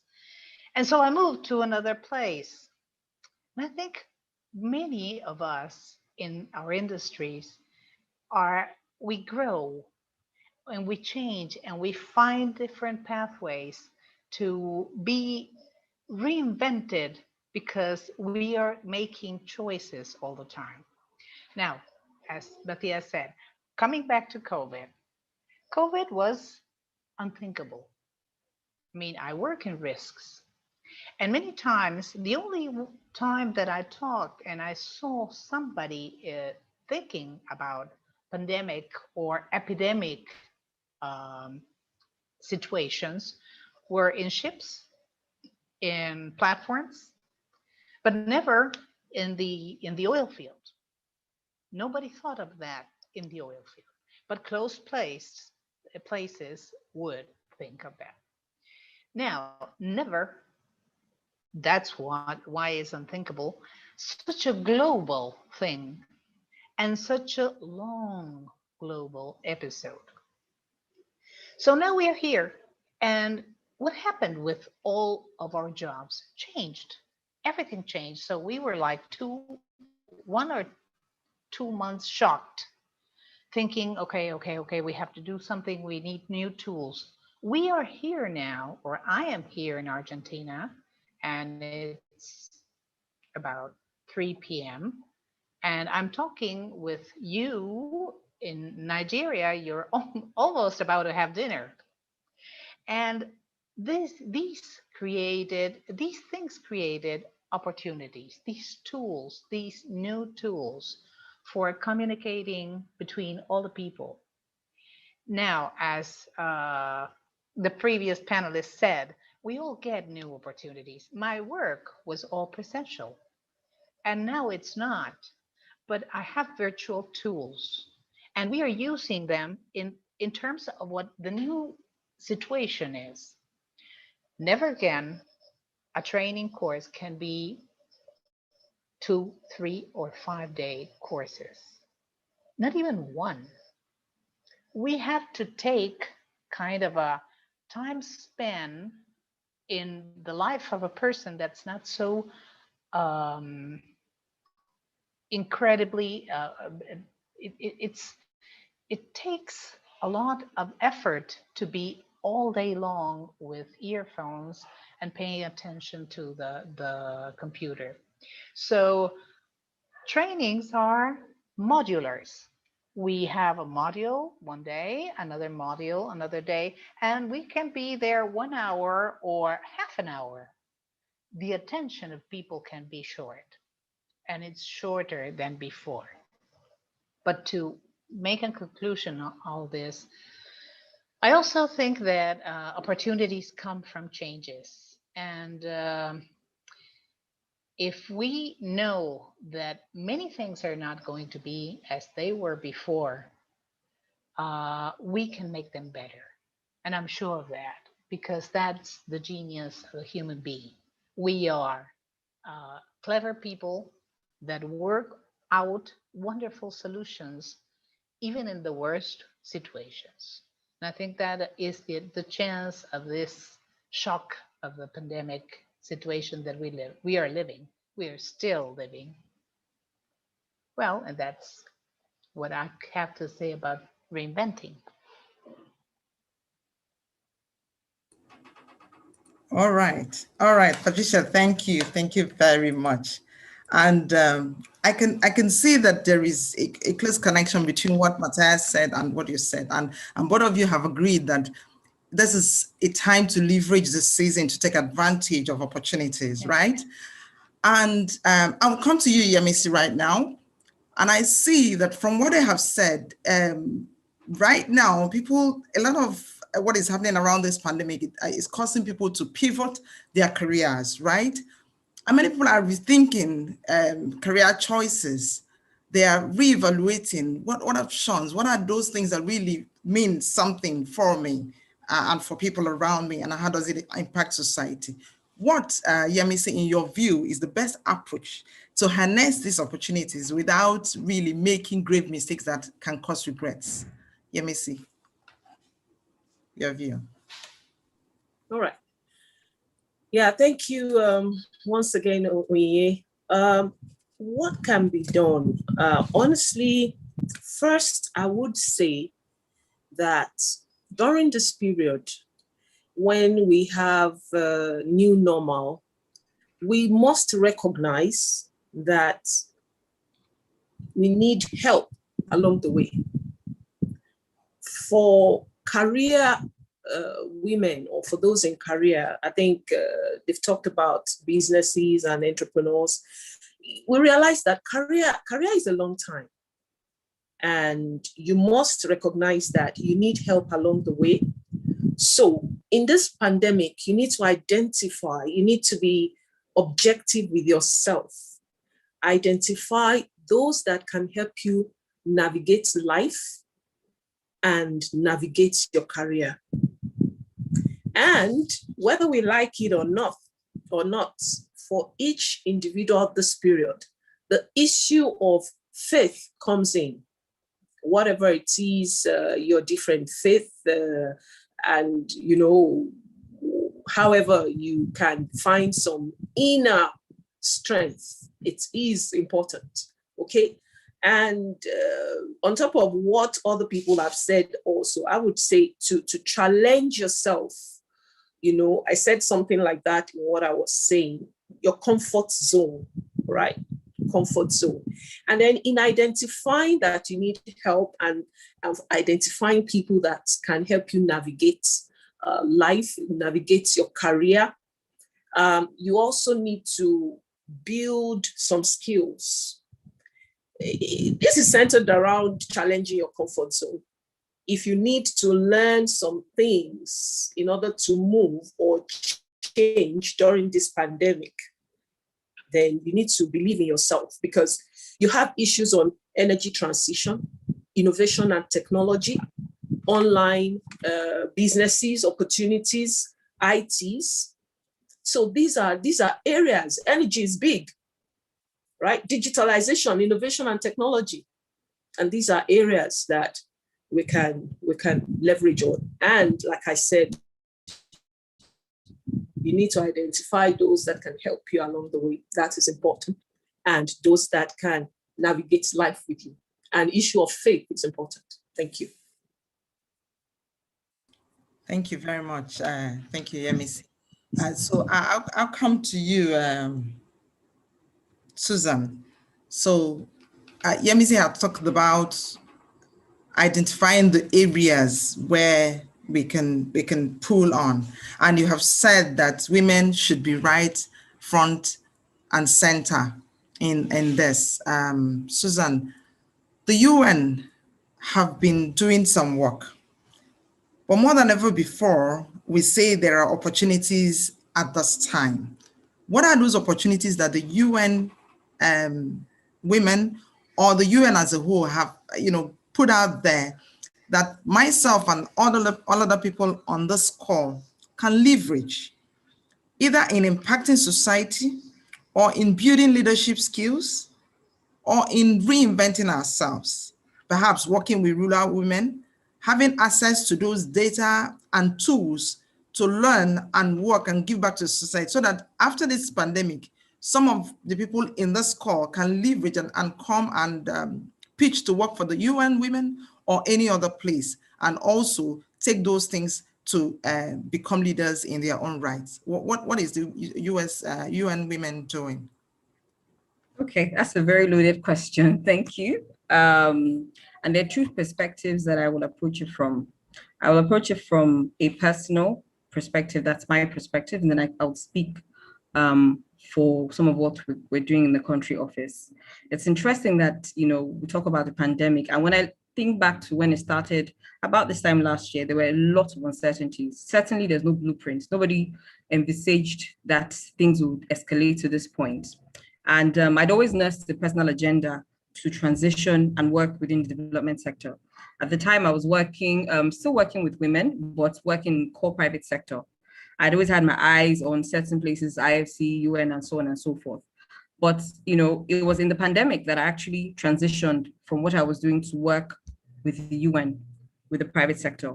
The opportunity was advertised, and, at that time, there are lots of things going through your mind. Is this the right time to apply? Things are unstable. But I think for me, what was critical was to remain focused on the goal and have an overall picture, irrespective of what was happening around. There was no, like I said, blueprint as to how things would evolve. But, I've always had a mantra that when there is life, there is hope. And so that opportunity came, and then, I went for it, and here I am. So that's to speak to, some of the opportunities. And it's interesting that since that last year till now, there have been lots of, openings within the UN in Nigeria. They may come in different facets, short-term consultancies or long-term roles. But, I thought the demand would have slowed down in terms of, funding, but no, there's a lot of work that needs to be done, because when you talk about gender equality, the gap has obviously further widened as a result of the pandemic. There's a lot that needs to be done. In terms of some of the interventions that we have within the UN to support, women generally, on the women's peace and security perspective, we have a project on the anti-trafficking front, where we work with victims of anti-trafficking in Edo State and another state in Nigeria to rehabilitate those who have come back, and also to sensitize and discourage people who perhaps are, thinking of going abroad in search of greener pastures. We're very active in terms of our involvement in that. We have a very massive partnership with the EU on something called the Spotlight Initiative, where we are advocates for, driving or advocating against gender-based violence. This initiative is actually a joint initiative that is being spearheaded or led. The UN Women is a lead agency, but this is being done in conjunction with other UN Women agencies, other UN agencies, including UNDP, UNIDO, UNICEF, and the rest. Here we come down to the grassroots, and we have 6 key spotlight states where we go in and we do the trainings. Because again, we've said over and over about how women are, overly represented in the formal sector, not just in terms of entrepreneurship, but even in terms of livelihood. The average woman, who sells pepper or tomatoes may not even know her rights in terms of, gender-based violence. She doesn't know what to do, what number to call. She doesn't even know she's even been abused, really, by her spouse. And so we go down to the very grassroots to make sure that we're sensitizing people. We're talking to their, to their wards. We're talking to their local governments. We're talking to their market leaders, and ensuring that they are armed with the right information to make sure that if these people are put in arms, we know what to do. We also have 2 stop centers called Nana Khadija and the Mirabel Center that houses women who have been victims of gender-based abuse. Of course, we're always looking for opportunities to partner with the private sector to help us in terms of sustaining some of these programs to make sure that there's that continuity and it reaches everybody. And these one-stop centers, as we call them, are platforms where we also provide what we call a second chance education for women. So women who, by nature of the sound of it, missed out the first time on being educated, who are adults and need to, equip themselves with basic skills, we support them on those fronts, as well as providing, basic socioeconomic packages like, food, drinks, sanitary wares and toiletries and things like that. We also support women in, urban states. to, cocoa farmers in terms of learning certain skills, shea butter, creating shea butter, because we're very particular about arming and empowering women, because for a woman to equally participate, in any sphere of life, she must be economically armed, which means she must be useful to herself and people around her. She must, generate income and, have something she's doing in her hands so that she can look after herself and look after people that she's, supporting. I mean, I could go on and on. It's a litany of things, but, the UN is well versed and poised to ensure that we support, women and ensure that they're not left behind. And then, I also spoke about my own personal experience. Thank you. Okay, thank you, Susan.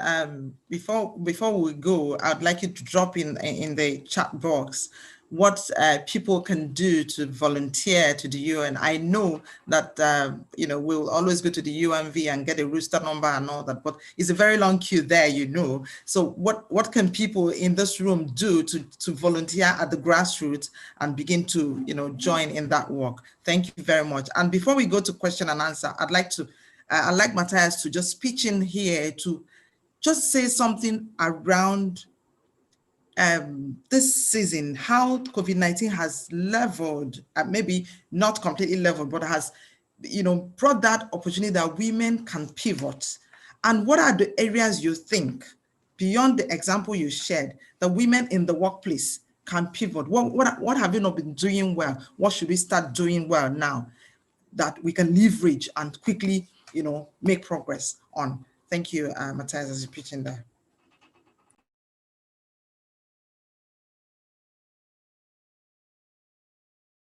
You are muted. You're muted. You need to unmute. Oh, apologies. I'd reeled off a little bit. Okay, thank you so much. One of the things, I'll continue to do is to challenge us. First and foremost, if you want to make quick progress, you need to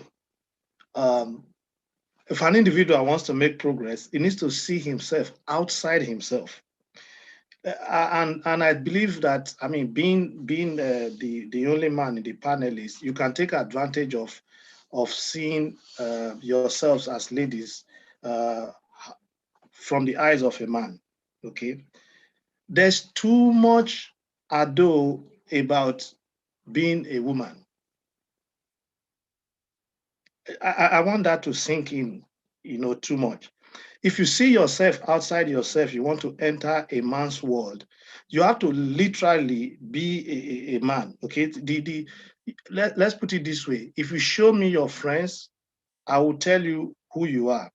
Now, if you want to go into a man's world, as it were, you need the allies you have. The allies you have, the things you do need to be centered around that, and you face people who will challenge you. Each time people challenge, they prod you forward. They make you to look more inside and move forward. So if we continue to see ourselves as ourselves, we will be ourselves and not change. But if we continue to see ourselves where we ought to be, we will be driven by that, because the best form of motivation that can move you fastest is self-motivation that comes from inside. If I had some time, I would have talked about lessons from the spider itself. Everything that happens in life. When I was initially learning martial arts, one of the first things I got to learn was that everything around me is a weapon. I never knew. I was thinking of cutlass, gun as known as a weapon, but I now saw very quickly with a few lessons that everything around me is a weapon. And so everything around us, including the things we think are disadvantages today, are actually stepping stones to where we want to be. We need to take, how do I call it? We need to take steps and take risks. Steps that will encourage are small steps that give you quick celebrations. And then risks are confronting issues and not shying away from them. Okay. So I would say that if we want to move very fast, we should, I'm trying to really push us to stop to stop looking at ourselves okay, and begin to say, I'm in there, I'm in that boardroom, let me do something in that boardroom that no matter where you view it from, is superior to what has ever been in that boardroom. Whatever I've done where I am, no matter the level where I am at this point, is superior to what my counterpart can do, irrespective of gender. That's the point I'm making, irrespective of gender. We need to seek to be outstanding, irrespective of our gender. That is the thing that will move the fastest. I think the world has come to a point now where, looking from a man's world, any man coming to try and give the impression that he did well by running down a woman is, even at this stage in our development, going to be run down by a fellow man to say, you don't know what you are doing. So no man is going to take pride in that. So all we need to start doing now is delivering results that cannot, that will stand the test of time anywhere we are. Once the opportunity comes, we do that. Numerically, women are strong. And the world already knows that we are not using half of the resources available each time we decide, either for one reason or that, culture or whatever, not to make use of the potentials within a woman. So I'm just pushing here to begin to see ourselves outside ourselves. If I had time, I will give more examples how that works on a day-to-day basis. Fantastic. Thank you, Matthias. And we'll short set a session where you're going to do that coaching for us. And what I hear Matthias say here is that for each and every one of us in the room, that we should leave the leader in us. That is what I simply, that's how I heard it. I'm not sure if that's what you mean, but leave the leader in, no matter where you are. So I would then, go right into question and answer. I see some questions in the chat box, and I'm going to read them and then take it to any of the panelists that I think will answer that, and another can support.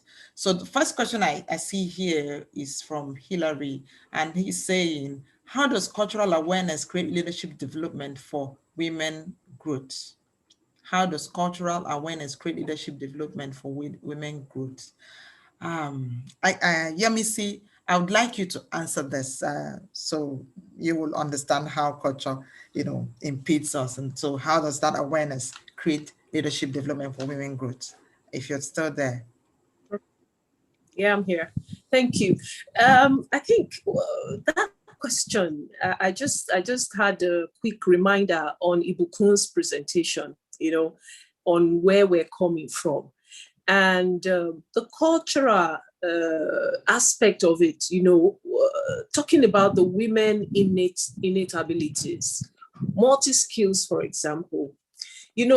Matthias said something, but time will not permit us to go into it. There is a movie that I so much like the title, and I say it a lot to my team. I think it's Think Like a Man and Act Like a Woman, or Think Like a Man and Act Like a Woman, something like that, But that is by the way. Now, culturally, women are strong. Culturally, we are resilient. Culturally, we multitask. Culturally, we innovate. Culturally, we manage. Culturally, we're resilient, yes.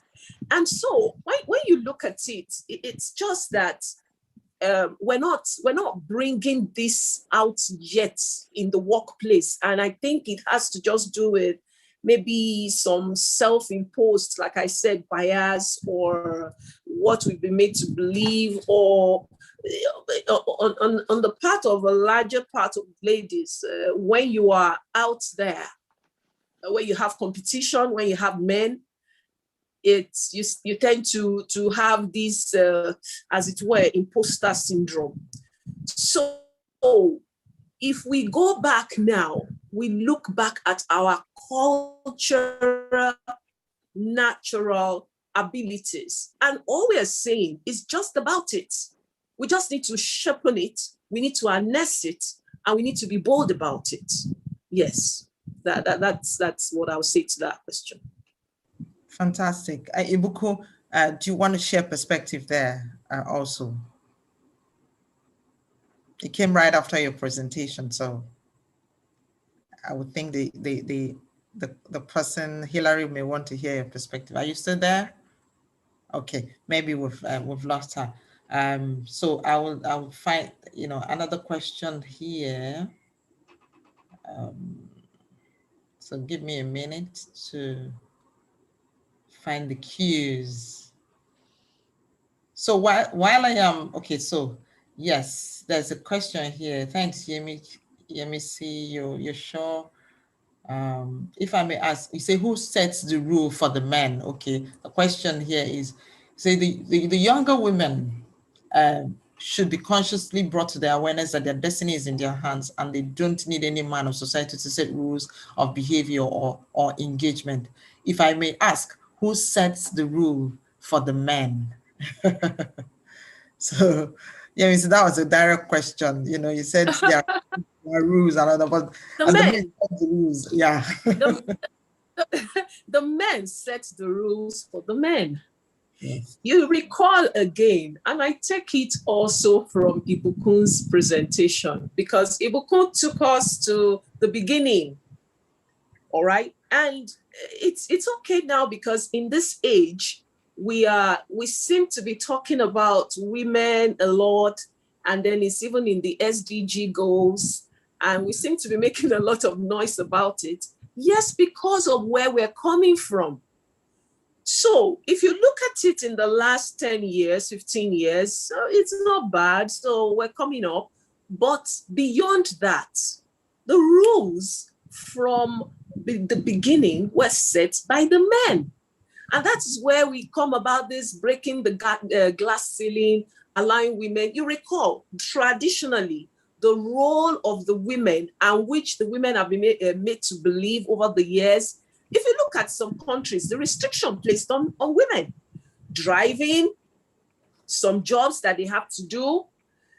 A woman is working. There's some jobs that men can do. There's some that women cannot do.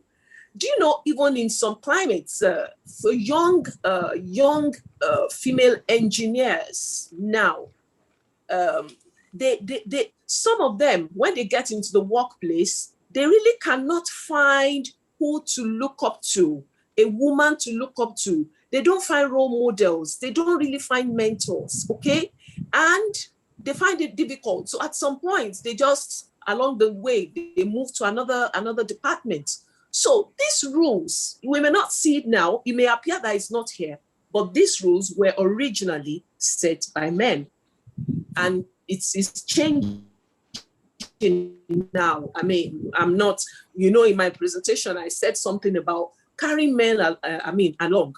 No gender can do it alone, right? That's clear. But we have to accept the fact that there was the glass ceiling is there, the restrictions are there, and these rules were set by men long ago, which we are breaking now. Yeah. Okay, thank you. I have another question here. Hillary, permit me to direct this question to Matthias, because I think Yemisi have really, you know, shared that female perspective. So the question is, skill sets is your job security. Matthias, what would be your advice on job security if higher leadership level is driven by side distractions and unfortunate behavior? I think, I'm not sure. Well, that's how he wrote it. If higher leadership level is driven by side distractions or is driven by side distractions and unfortunate behavior. So. Yeah, the question makes an assumption that I like to challenge. Allow me to challenge this evening. Started with a supposition that skill set is your job security. Okay. We've had a topic in this discussion that talked about, you know, that's not enough. You know, a skilled engineer, if you are a skilled engineer, does not make you a leader. The fact that you know how to do engineering work does not make you, once we put you on top of people. I think flexibility, at some points, your skill and all those things will raise you to a point. Now, at a different level, your flexibility and ability to adapt and become solution in the presence of a problem will help that. So that's concerning that. But in terms of behaviors, behavior is not specific to gender. It's not specific to gender, and we must find ways to speak up. If one finds himself or herself in this situation where your skill is balanced, all I've talked about is okay, and you are just now faced with issues of distraction and bad leadership, you must speak up. And this is where I talked about allies before. You must find allies, and I think one of the speakers also mentioned it, that you cannot go it alone. Nobody can go it alone. Let me say it like that. So you must find allies to circumnavigate all of this. You don't just stop or get stopped like that. Shout and let yourself be heard. I talked about taking risk, and I didn't spend a lot of time on it. When I talked about see yourself outside yourself, the next thing I talked about was about taking risk. And one of the ways to take that is to take a risk and escalate the issue beyond the level where you are getting the resistance. And I can almost assure you that at some levels, very senior leaders, whether they are male or female, have a way of thinking that does not tolerate poor behavior. But don't take it lying low. That's just what I'll say. Yeah. I don't know if that helps. Yes. Thanks, Martha. Okay. So the next question here is for the UN, Susan. How does the UN plan to also educate men in the rural communities about some of the impact of some of the traditional behaviors which affect women? You know, we hear you're educating the women. How do you intend to educate the men as well? Susan, okay, thank you so much for. Yes, I'm here. Can you hear me? Sorry, my network is a bit shaky. Yes, we can hear you. Okay, thank you. Well, sadly, I mean, Nigeria is a patriarchal society, and such that womanhood is basically seen as almost a second-class citizen. I often say to people, who talk about how advanced we are in Nigeria and whatnot, that for me, an indication and a good indicator of whether or not we're making progress is always to look not to the epicenter, so I'm talking about not Lagos, Port-Harcourt, Abuja. Always go to the up countries. If a woman in Ebonyi is marginalized, or a woman in Kebbi or Kefi is marginalized, then we haven't, made a lot of success. So basically, there's a lot more to be done.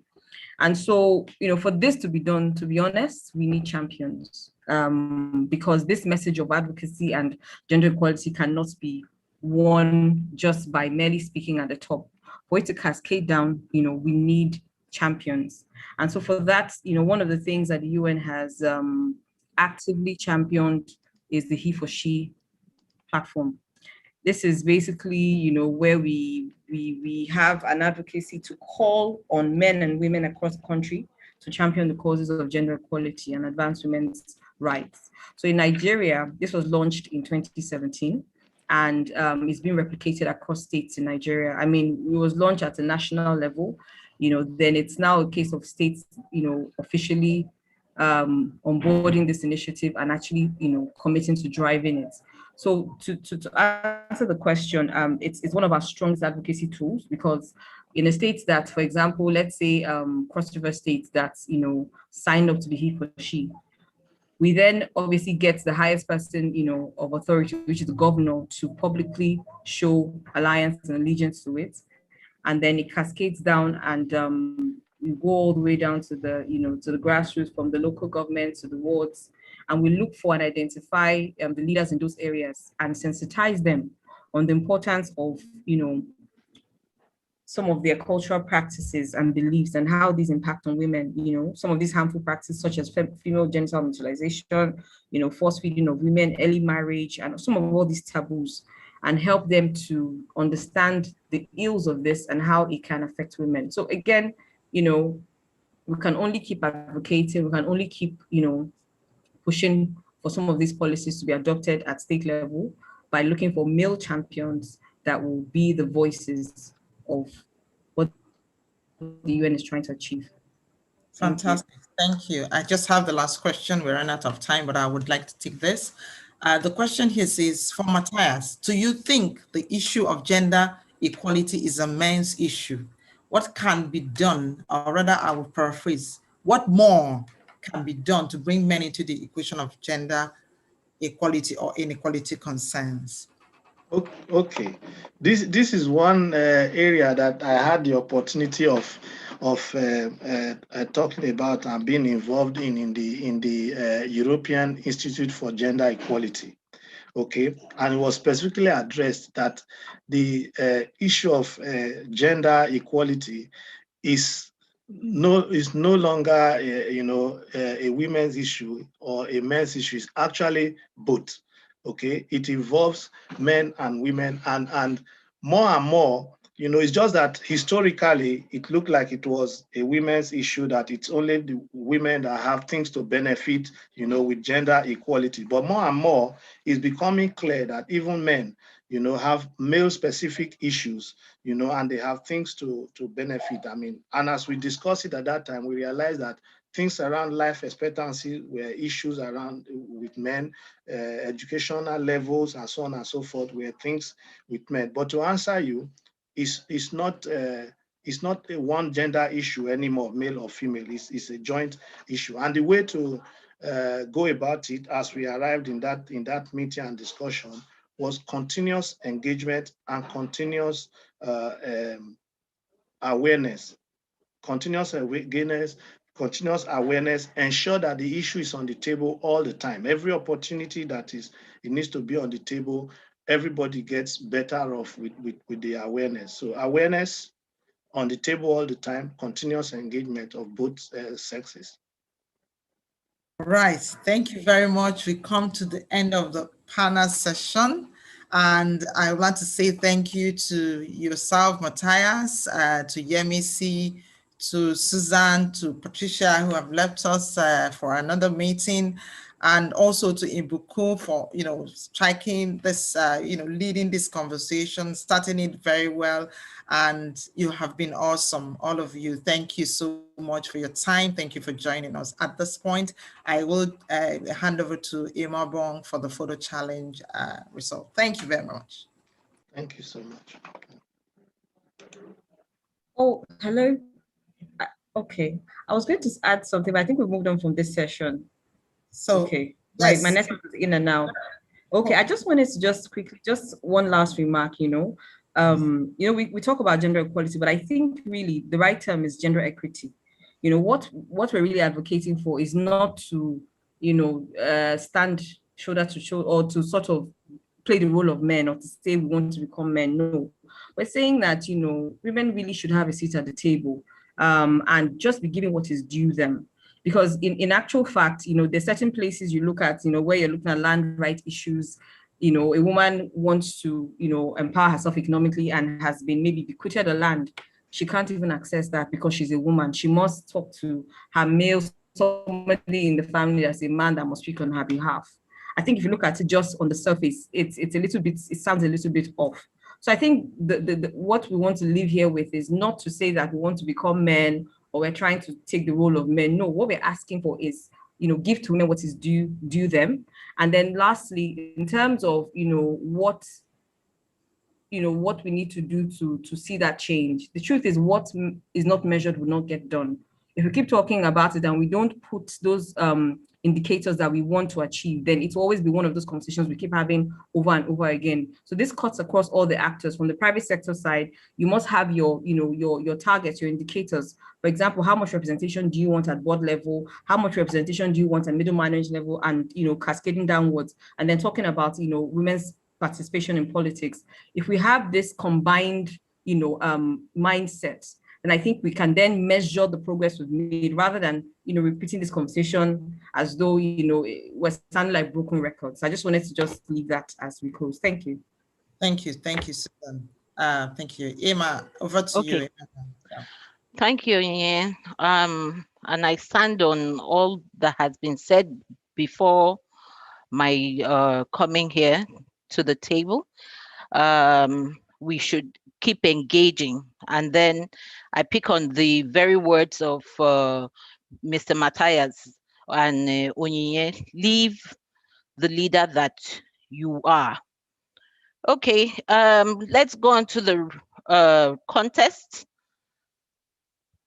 Please, the Choose to Challenge contest was brought about by the WIN of Port-Harcourt section. This was to promote the Choose to Challenge theme as part of this year's IWD celebration. We also created, it was also to create awareness and to make the choice to challenge.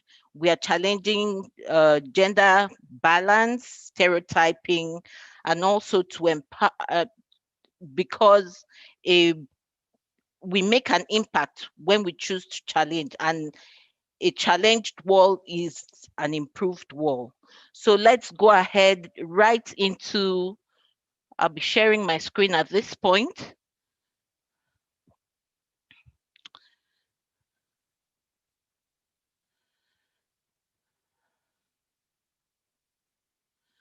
So for this particular challenge, we had 4 participants and in various platforms, and a total of the likes. The plan was to take a photograph, put it up on the social media, and then based on the number of likes that we have, we would then choose the winner of this particular contest. The photo contest was done, and as you can see, the first of starting from the lowest to the highest, we have 11 here. We have 78 likes. We have 163 likes, and then we have 173 likes. So the drum roll now.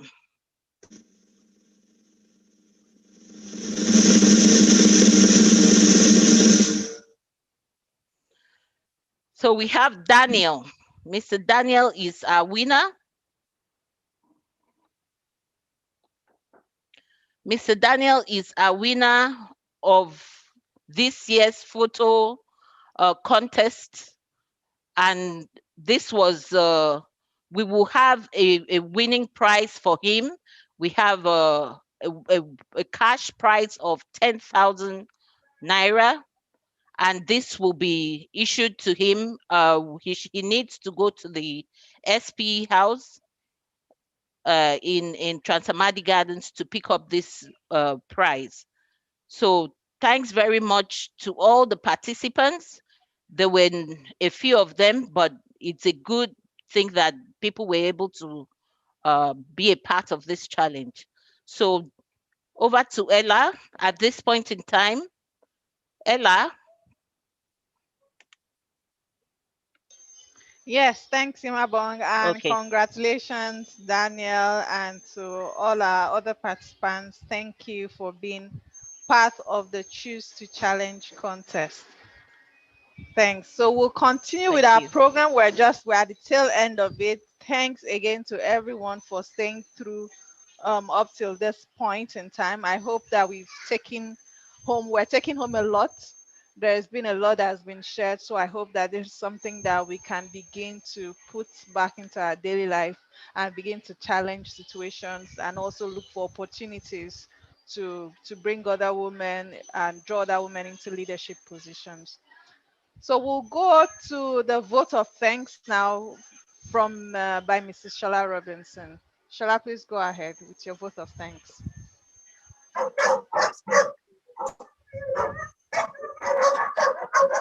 Okay, good evening, everyone.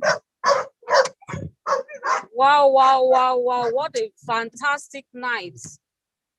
Thank you so much. I want to say a big thank you to everyone here, starting with our speakers and panelists. Thank you so much for your insightful speeches, views. Can you hear me, please?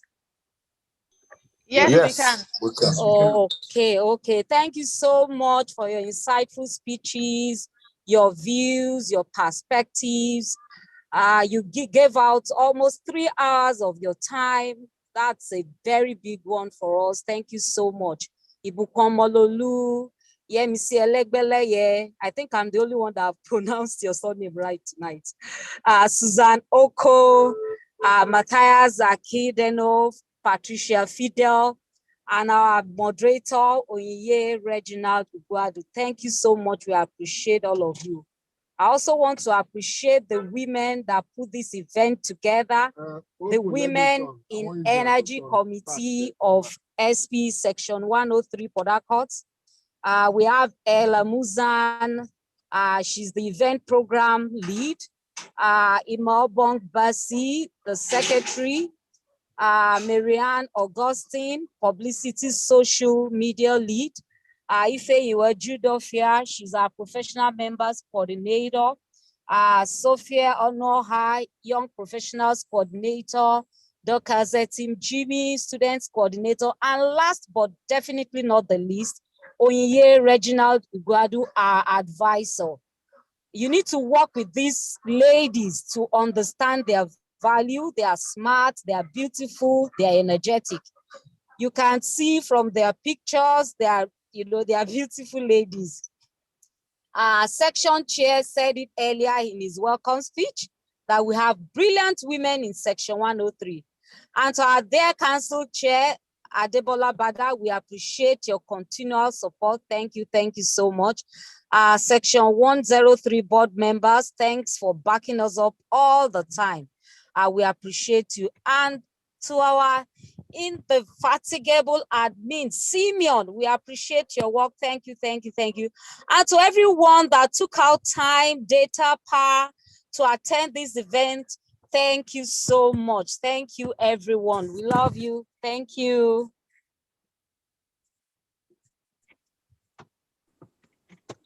Photographs. Thank you, Shola. Thanks, Shola. Thanks again for leading us, the WIN committee, for putting this together. Thanks again. Before the section chair takes his closing remarks, I know we usually allot some time for a membership talk. Section chair, would you do that, or do you have? Would you nominate someone else to do that? Basically, if we have someone, it's fine. If he's there, then it's fine. Very quickly. Ify,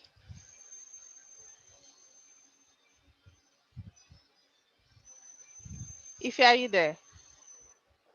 Okay, maybe not. So section chair, please go ahead and give your closing remarks. Okay, so thank you so much, Mrs. Shola Robinson, for this. Before my closing remark, I would just like us to quickly take a photograph before we have people disappearing. Honestly, closing remark is the last thing you should expect people want to say. They've taken all the good things they need to take, and closing remark is not very important. So let's take the photograph. Please put on your video. We will do this for just 45 seconds, not up to a minute. Simeon, are you ready? Simeon, are you ready? Yes, I'm ready. Okay, so please put on your video just for 45 seconds, and we start now. So now it's 3 seconds. We're moving. So it's 6 seconds. Just put on your video. We'll take pictures of everyone. We are in 12 seconds already. Okay, 16 seconds. I held it. Thank you, sir. 21 seconds. Okay, 26 seconds. Don't mind the way I'm calling the seconds. I don't want to go through the 5 5s. I like the odd numbers. Okay, 30 seconds. We are good. We are just right there. Simeon, are you good? Yeah. Perfect. So thank you. We did not even hit the 45-second mark. So thank you so much, Ms. Shola Robinson and your team. Really appreciate that. You have said all the thank you. And of course, ex-team ladies and gentlemen, we really appreciate your your coming, we will say, but for your viewing from your different locations all over the world. So having reached the end of this WIN event, Women in Leadership, Achieving an Equal Future in a COVID-19 World. So my task now is just to give a closing remark. Honestly, this task normally is like a docile task. So most people don't want to hear it. Because honestly, we are having a very lively and stimulating discussions here, and then we are closing, and then the actor wants to do a closing remark. But still, let's continue to engage in whatever platform that we can. I've seen some of the speakers here mention some platforms where we can continue to discuss this.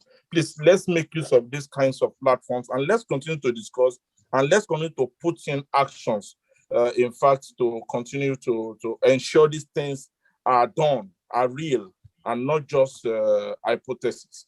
So thank you all for your patience. Also, I don't know, it seems maybe we should have finished 5 minutes ago. I hope we have learned something, and we have learned also to challenge the status quo. So we need to achieve more in this SDG 5, the gender inequality. We need to achieve more. So we need the support also for the girl child in STEM. In SP, we are very also particular about that, girl child in STEM. But we need to mentor them into leadership sphere. We need to sponsor their aspirations to excellence. That is very key. But there's also something that I'm also a bit passionate about. It's about the E for She's, and I've seen that one of the speakers have mentioned that. We need to nurture our boy child also to be E for She's. And this goes back to our women again. So you can see it's always in the sphere of women. Please, let's nurture our boys into men, E for She's, and not the guys that are not supporting or sponsoring women. It is very key. So thank you so much. Having said this, let's choose to challenge this inequality. And I wish you all a very good evening, and bye for now. Thank you. Thank you very much. Thank you again, everyone. Let's continue the conversation. Our speakers are on social media. We have their LinkedIn, their Instagram account. So please follow them, continue the conversations, and also continue the conversations on our SP Port-Harcourt platforms on social media. Let's share some of the learnings that we've had today so that people can know what is happening. So thanks, everyone, and have a good evening. Bye. Bye-bye, everybody. You can contact on all our social media spaces. You can see, just type in SP Port-Harcourt on any one of the social media spaces, and we are there for you. Thank you.